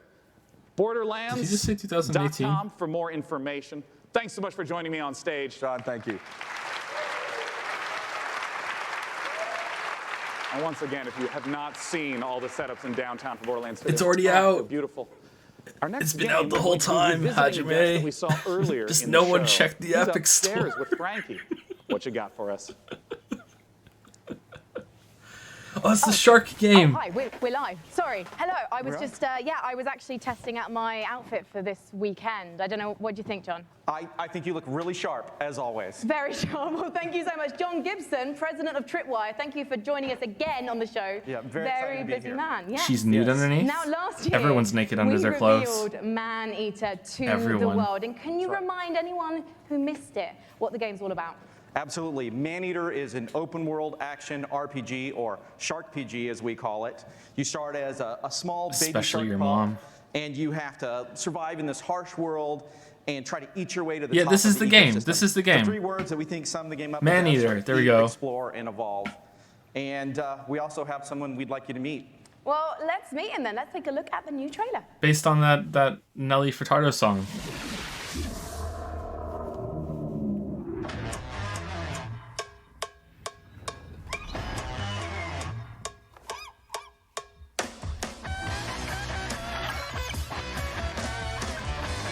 No. Don't air guitar a fish.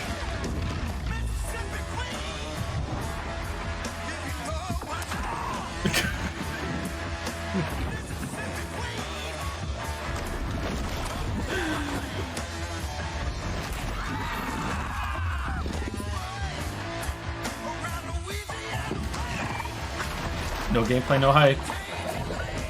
Stay strong, chat.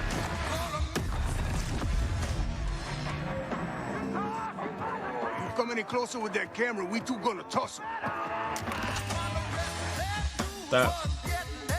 Does that voice fit?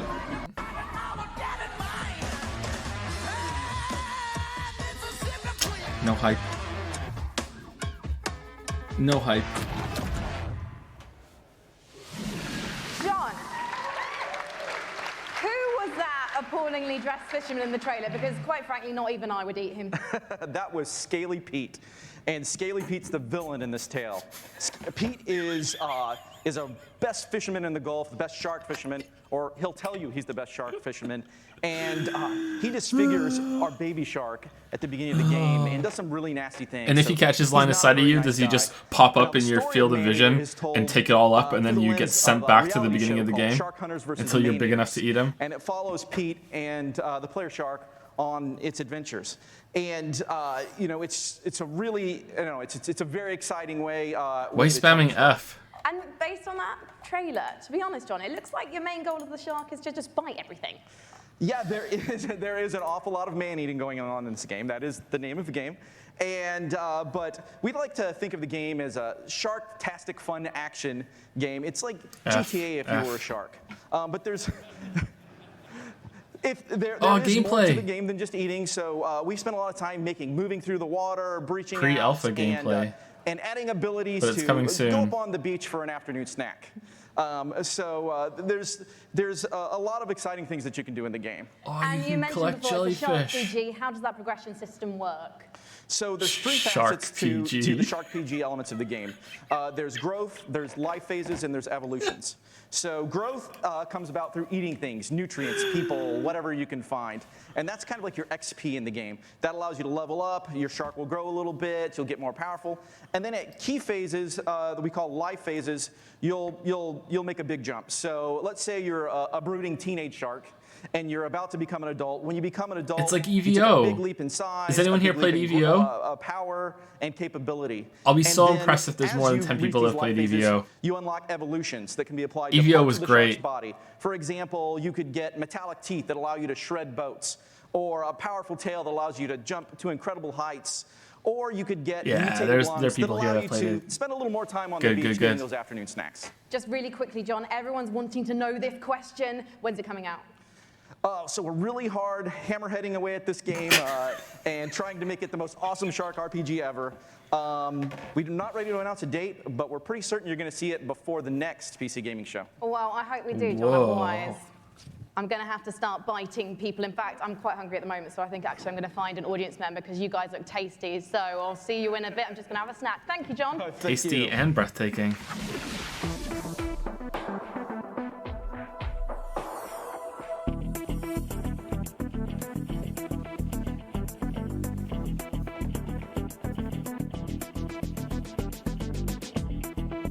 Why are there so many brands of this type of chair that are all manufactured by different companies? That's what my chair looks like.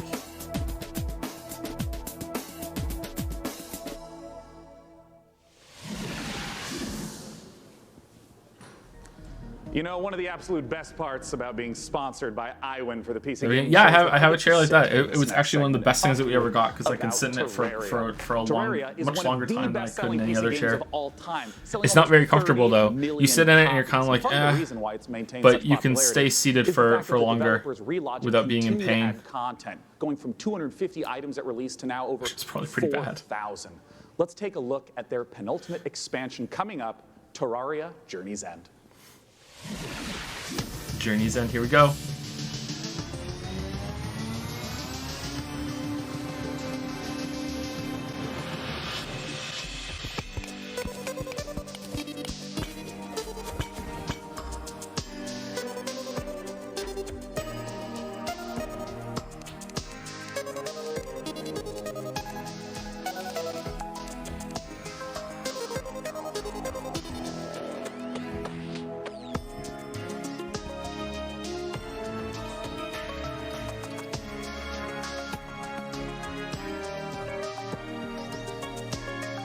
Yeah, golf courses.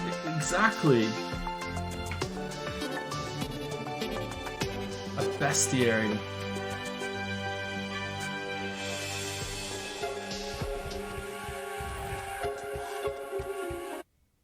Uh-oh. Oh.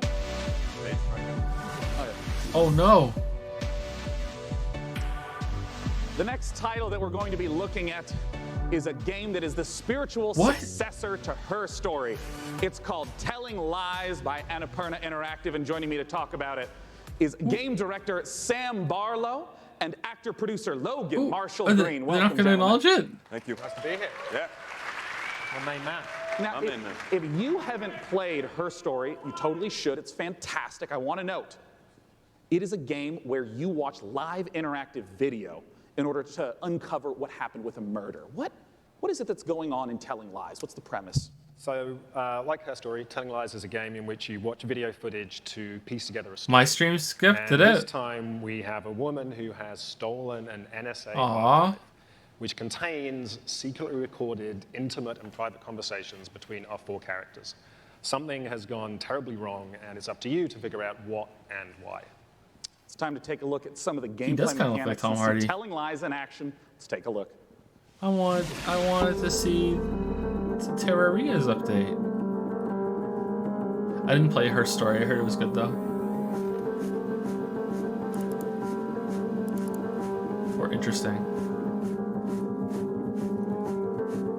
Once upon a time. The Terraria Discord is freaking out. Okay, all streams good. Okay. I don't love you and I don't miss you. You already know too much.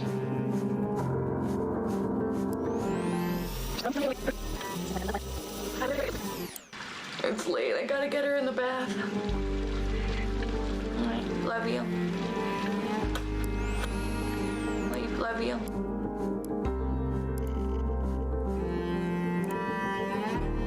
I've only ever been in love once. It was with a girl I met when I was 18, but I was too young and naive to handle Screen it reflection. properly. I guess I still carry a torch for it, which makes me an incurable romantic or underdeveloped emotionally. I'm a loyal friend.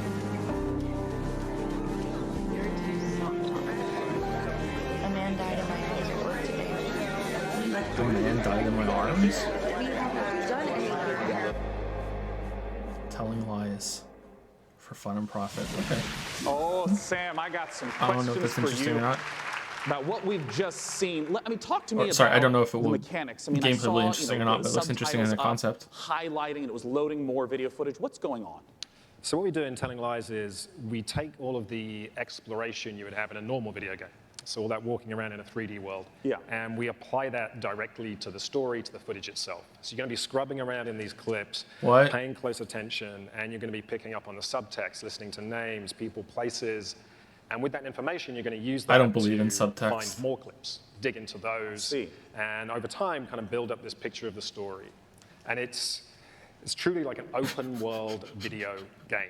Well, I mean, you know, a lot of times with open world video games, they talk about, you know, the square kilometerage or miles in America. Subtext is text.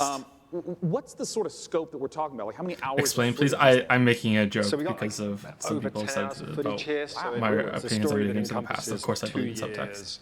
What I wanted to do with this one was, like I say, really embrace You'd love this First Story you can idea play in a of day. I think I'd like it open too, from what world I've heard game. about You're it. free to explore and follow your curiosity. Just lose yourself. I'm not in sure the if I would story, classify it as a all game the though, or more of an characters. It's this interactive huge, experience, messy, which is just as colourful valid. Well, I'm But curious, Logan, as a performer it's in a in this different kind area. of game, what is it like to actually try to have all the layers in there for each performance, also not knowing when a player is going to be seeing the But specific I'm speaking footage out of of ignorance there performance? because I haven't played it. Well, it's definitely a non-linear open world game, but our approach and Sam's approach was not unlike a movie or a TV show, and we had to understand it A to B. And so for the most part, that's how we shot it. Obviously, when you're shooting a movie or a TV show, and in this case, a game, you're going to be shooting out of order. But we actually stayed pretty linear in how we approached the story. We went after it like all the other times we're actors. We just went after intention and then what do we want? And Terraria, and we please. tried to Terraria make it never as ends. deep. You know, it's got a lot of scope. Yeah. But we Still in wanted Death to Stranding. make it as deep as possible, and Sam is one of the best movie or TV directors I've worked with, so it was very similar. Nice. Yeah, look at you too.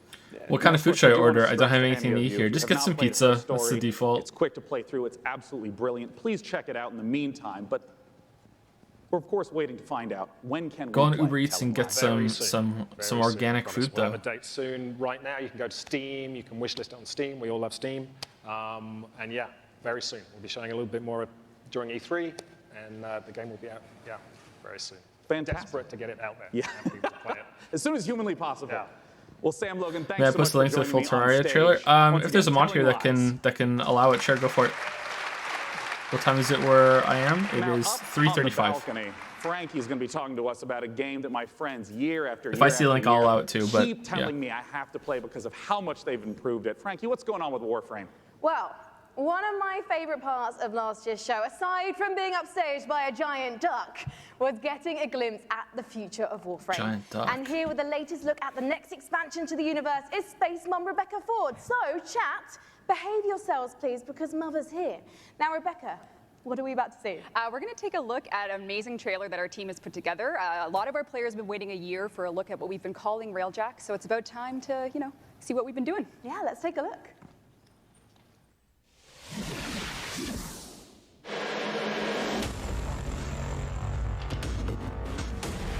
Warframe. Enjoy it, Merrick. Enjoy it.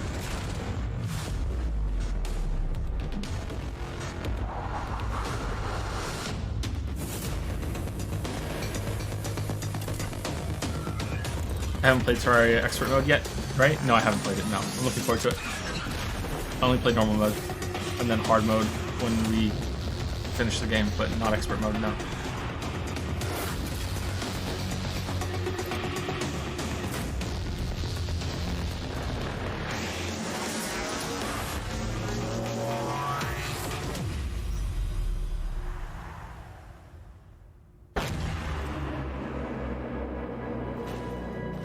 Empyrean.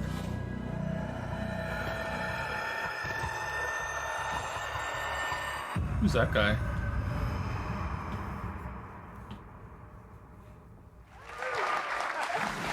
Rebecca, it must be so exciting to know that the fans have finally seen it, and you're clearly going all in on the epic space combat. So tell me about the new stuff that players are going to be able to experience. I wasn't shaking does that before mean we it's started talking, and now I am. Epic This Store? is real because, Empyrean is what we're calling codename Railjack. It's basically taking the Space Ninja part of Warframe, sending it back up to space, bringing players that squad gameplay they know, taking the enemies like the Corpus and the Grineer, giving them their own Railjack to essentially explore the solar system with and take down the bad guys.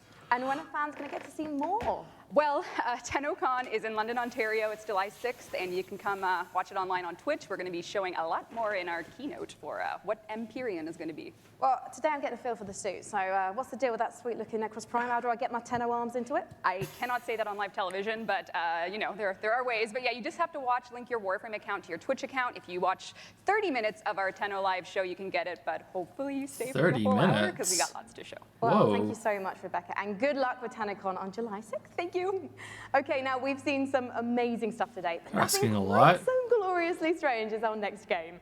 Developed by Brooklyn-based studio Feral Cat Den, it's an existential-based Chad's Odyssey set during the Big Bang. Yeah, it's actually blown my mind learning about this one. Buckle up, everyone, because we're about to get bonkers. Have I played Warframe? No, I haven't.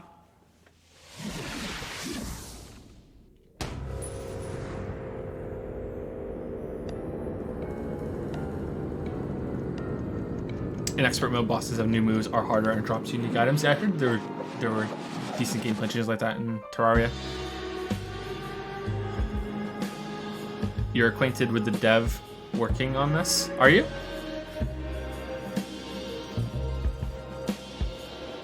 The before the Big Bang part is interesting.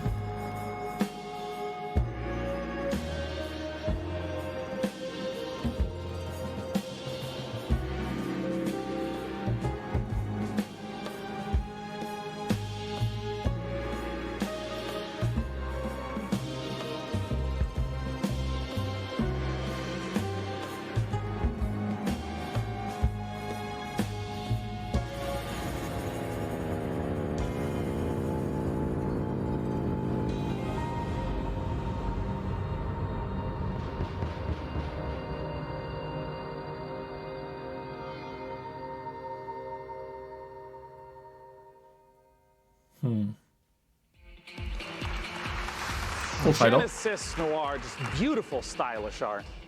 The next game we're going to take a look at is the twist on the stealth genre. It's called El Hijo, where you play as a 6-year-old trying to escape a monastery and find your mother using toys and tricks to avoid monks. 20 minutes left of this, right? Let's take a look at this gorgeous spaghetti western-inspired project from Studio Handy Games.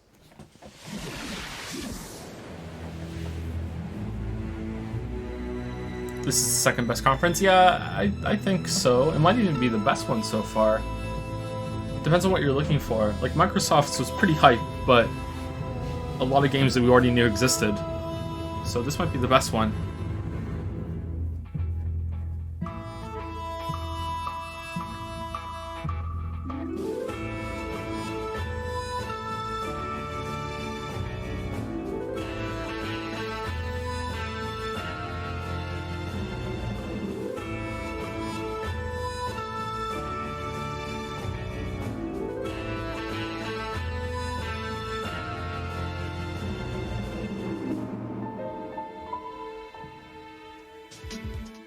Knowing Nintendo can mess this up, it depends on if they've been making games. Because it feels like after Breath of the Wild and Odyssey, they haven't.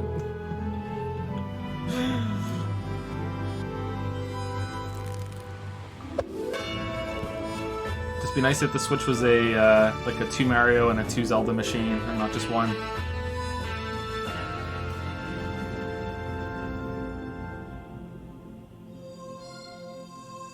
Prime 4. My conspiracy theory was that Prime wasn't even in development when they announced it. They just did it to hype it up. And that's it. And only now it's in proper development. Once again is the title of the trailer we just saw. Tinfoil For our hat. final guest tonight, please join me in welcoming from Larian Studios CEO Sven Vinke, and from Dungeons & Dragons at Wizards of the Coast, the creative director of Dungeons & Dragons, Mike Mearls, to talk about Baldur's Gate 3. Woo! Yeah! Oh my god! Alright, are we gonna show gameplay of it? Just recently announced. How did this partnership come about? We went to see Wizards of the Coast at the end of Divinity Original Sin 1. Yeah. That was back in 2014. And I tried to convince them back then that they should give us the I want Baldur's the Gate 3 Baldur's Gate, but the license. gameplay is really bad. I agree with you there. Yeah, Baldur's Gate, gameplay in Baldur's Gate 1 2 is really bad. You don't really play it for the what the gameplay. vision would be for the game. I think if you really love D&D and you're into that, you might enjoy it. And then suddenly But, in I wasn't, so I 2016, I didn't. get a phone call from Nathan Stewart, who's the big boss of Mike and the head of Dungeons & Dragons. He said, you need to come to Seattle right away. We're going to have dinner in a very shady restaurant. And he had this big stack of paper with him. And on it was Baldur's Gate 3. And in it was pretty much everything that we talked about. And he says, I'm going to present this to my board. Do you still want to do it? I said, yeah, of course I still want to do it. And then a couple of weeks later, we started negotiating. And here we are. I mean, what does the Baldur's Gate franchise mean to you, Mike? Oh, to me, it's the crown jewel of D&D. I really want it to be turn-based. Can we ban Raptor Blaster, please? Personally, Baldur's Gate, the original one, was the finally Objectively I had the chance bad to play taste. a D&D campaign rather than having to run them. Hold with on, my I'll friends. Thanos it up so and do it just myself. means so much to us. Baldur's Gate, it's such fantastic storytelling, and it's so exciting to see it come to not only a new generation of gamers, but for the gamers who remember the 20 years it's been since the original, the first two in the series. So it's incredibly exciting. And for us, it really is. It's such an important part of the D&D mythos as a whole. And we got a chance to see the trailer. Talk to me about some of the story elements, the world elements. What are things we're going to see in Baldur's Gate 3? Well, we're only talking about what's in the trailer right now, but obviously you're going to go to the city, because we start with the city. You start outside of the city, actually. There's going to be mind flayers. They're very nasty. You are seeing in They the were trailer nasty the in Baldur's process Gate of 2 as cerebromorphosis, well. as we would call it. It's accelerated, so that's not normal. Yeah. And you're going to see a lot of iconic creatures, iconic characters, iconic places, and that's as far as we go. I'm curious about some of the gameplay elements, because obviously, there's just been a big resurgence of Dungeons & Dragons, tons of broadcasts on Twitch. I mean, how do you translate some of the insane things that players want to do into, what has to be a structured computer game? So we started with the player handbook, which is basically the basic rule set of Dungeons & Dragons. Which player handbook? Which edition? 5th edition. 5th edition. Great. Yeah. And so we ported as much as we could to the video game. We looked at what works really well. We looked at the things that didn't Such work. a gross because it is trailer, video in a game, good because way. It was made for tabletop gaming. And so we started modifying those things, and then we had to add things on top of it, because if you play tabletop, you have a game master, and you say, well, I want to do this. Yeah. And then the I game want to master start a fight with a pigeon. And he's like, okay, roll for dexterity. Sure. Exactly, that's it. So we had to add systems to make that possible within the game. But we've gone very, very far. Yeah, I mean, can you give an example of like a crazy moment that a player might do that you could actually play out in the game?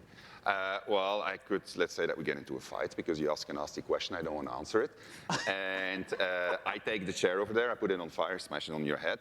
Well, just as an example. It's just an example, this is fine, we're just I think this is the epitome of no gameplay, no hype. Systems into the game for to do it, which are not necessarily going to be described inside of the book.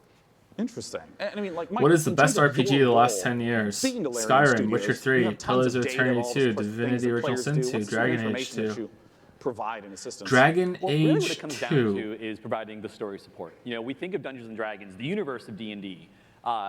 It's like a toy box for dungeon masters and players to go into and build their own stories. So working with Larry and working with Sven, a lot of it was just opening up that toy box and sharing it. And giving that kind of guidance. You know, like I remember one of our first meetings, we just laid out a map of Baldur's Gate and the Sword This Coast. is a fantasy bias list. Like, what kind of story do you want to tell? Where do we want to go? What are the cool locations we've always wanted to put into a game like this? And then in terms of the system support, you know, what does it mean in terms of the story for each character? For each character race, each character class. Witcher So 3, of course. Oh, spoilers. If you have your favorite class and it's in the game, you really feel Skyrim. like you're taking on that role that you love so much from the tabletop. It's really coming to life in an authentic way in Baldur's Gate 3. And we're going to talk in a moment about, you know, Baldur's Gate 3 release dates and whatnot, but we have a second game that we want to talk about on a new technology known as pencil and paper. I understand that there is a tabletop prequel coming for Baldur's Gate. Exactly. So in Baldur's Gate, we think there's one saga, all the different games coming together to tell one grand story of this city. So on September 17th, we're releasing our next tabletop campaign, Baldur's Gate, Descent into Avernus. And it is the next chapter in the Baldur's Gate saga. And it's a prequel to Baldur's Gate 3. So if you haven't played a Baldur's Gate game since Baldur's Gate 1 or 2, this is your chance to check out on the history since the events of Baldur's Gate 2. Yeah. So this will give you a chance to check in on the city, to see what's going on, its current state, who the movers and shakers are. We also feature a complete Well, I wonder what's going to get the ball rolling. that takes you from the mean streets of Baldur's Gate to the depths of hell itself. And sort of pose to the players a question: Do you want to redeem Baldur's Gate or send it to damnation? So we're putting that right in players' Hardly hands. anyone's going to get that Well, I joke. have to ask Sven this question on a lot of people's minds. What can you talk to us about expected release timeframes? So people have been waiting for it for a long time. Yeah. They're going to have to wait a little bit more when it's Oh, ready. I'm so proud. So we don't. I'm so This proud. is the game that we want to play, so we want to make sure it's really, really good. And then when that's the case, then we'll release it. Well, I know a lot of people have been waiting a long time, and I think I speak for a lot of people here when I say, take your time. If the Divinity Original Sin games are any indication of the quality, it's going to be fantastic and worth the wait. Gentlemen, thanks so much for joining me on stage. Thank you very much. Thank you. Ben and Mike talking about Baldur's Gate 3. Goodbye. No Goodbye, gameplay, guys. no hype. Why No are they gameplay, leaving? no Well, it's hype. because the PC gaming show has officially concluded. Let's bring up on the stage the fantastic Frankie Ward. Come here, Frankie. Terraria was robbed. Well, thank you so much, Sean. Hasn't this audience been absolutely fantastic today?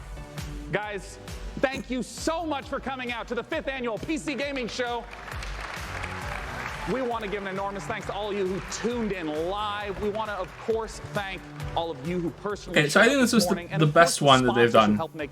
I think all of these gaming shows have gotten better every year. Paradox Interactive, Hovercast, Perfect World, Rebellion, Tripwire, and Samsung. As you know, PC gaming is a platform. It's not a publisher or developer, so these This was the best conference by far, for sure. It had the most gameplay. If you're looking for new announcements, I think it was the best one. But overall, I think Microsoft was a bit more hype. I do love a baby elephant. But so I'm more interested in new definitely announcements, so I would agree with you. awkwardly, This is the then best one. I also want to eat things, maybe elephants included. So Maneater, of course. I'm personally looking forward to Songs of Conquest, and as you heard, there's games coming out all across 2019 and into 2020. We hope you all have a fantastic E3. It officially begins tomorrow. Big shout out to all the other press conferences. Hello again, Dropped Frames. Good to see you 2 years in a row. We hope you all have a fantastic time at E3 and go play some games and make some friends. See you next year. Bye, bye, bye. Thank you so much. Goodbye. Good job, Sean. Good job. Good job. Oh, they're hugging it out. They got it done. We got it done. Think she can't get a last-second clutch? Watch this. Think he can't carry his team while streaming in high resolution? all the while recording a once-in-a-lifetime win? Watch this. Think leveling up only happens in-game? Watch this. On Intel Core i7, they'll rise to every challenge. Now it's your turn. All right, so that's that done. Where's the Terraria trailer? Let me look it up.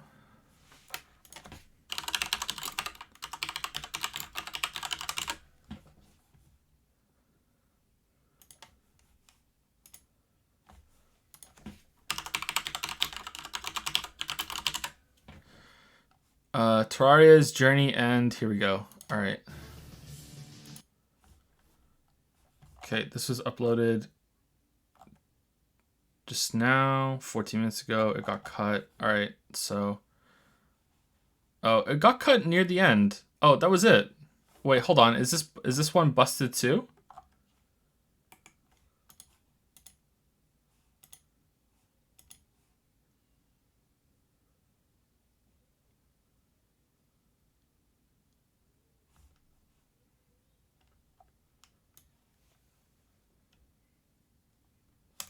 Hold on.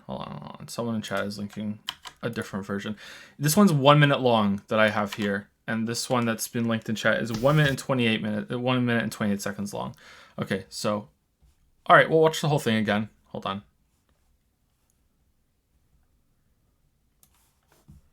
Ooh. Oh, hold on. Ooh. All right, here we go.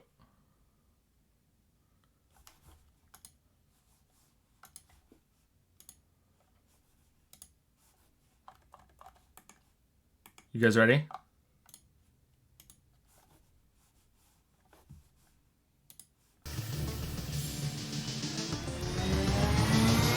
Oh, it's loud. Oh no. Oh. It's so loud.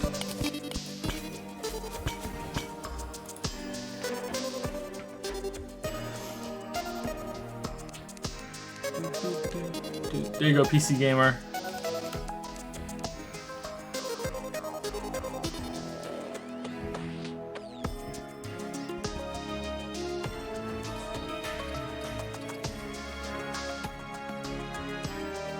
So apart from golf and conveyor belts, I'm not seeing much new, and maybe there were already conveyor belts.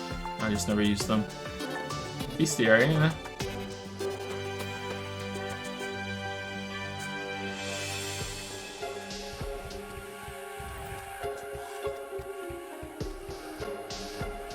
There's a lot of this new. I'm sure there is. It's just I don't recognize it.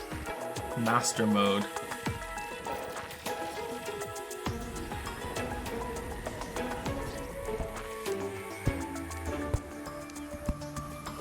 Did they have Hellfires before? Oh, pinwheels. Kites.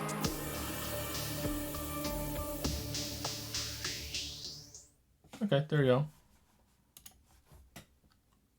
Alright. I'm sure it'll be a good update. Good development. Okay, so the next show is Ubisoft, or Ubisoft, in 1 hour and 6 minutes. So I'll be back in about an hour, and I'll start the stream before they start, so we can all pile in, and then we'll watch the Ubisoft show. But it's pregnancy permitting, so if Lily goes into labor, or if she's feeling too uncomfortable for me to be gone for a while, then we won't be able to do it. So we'll see. So we'll see how it goes. But yeah, thanks for stopping by, and we'll see you for the Ubisoft show.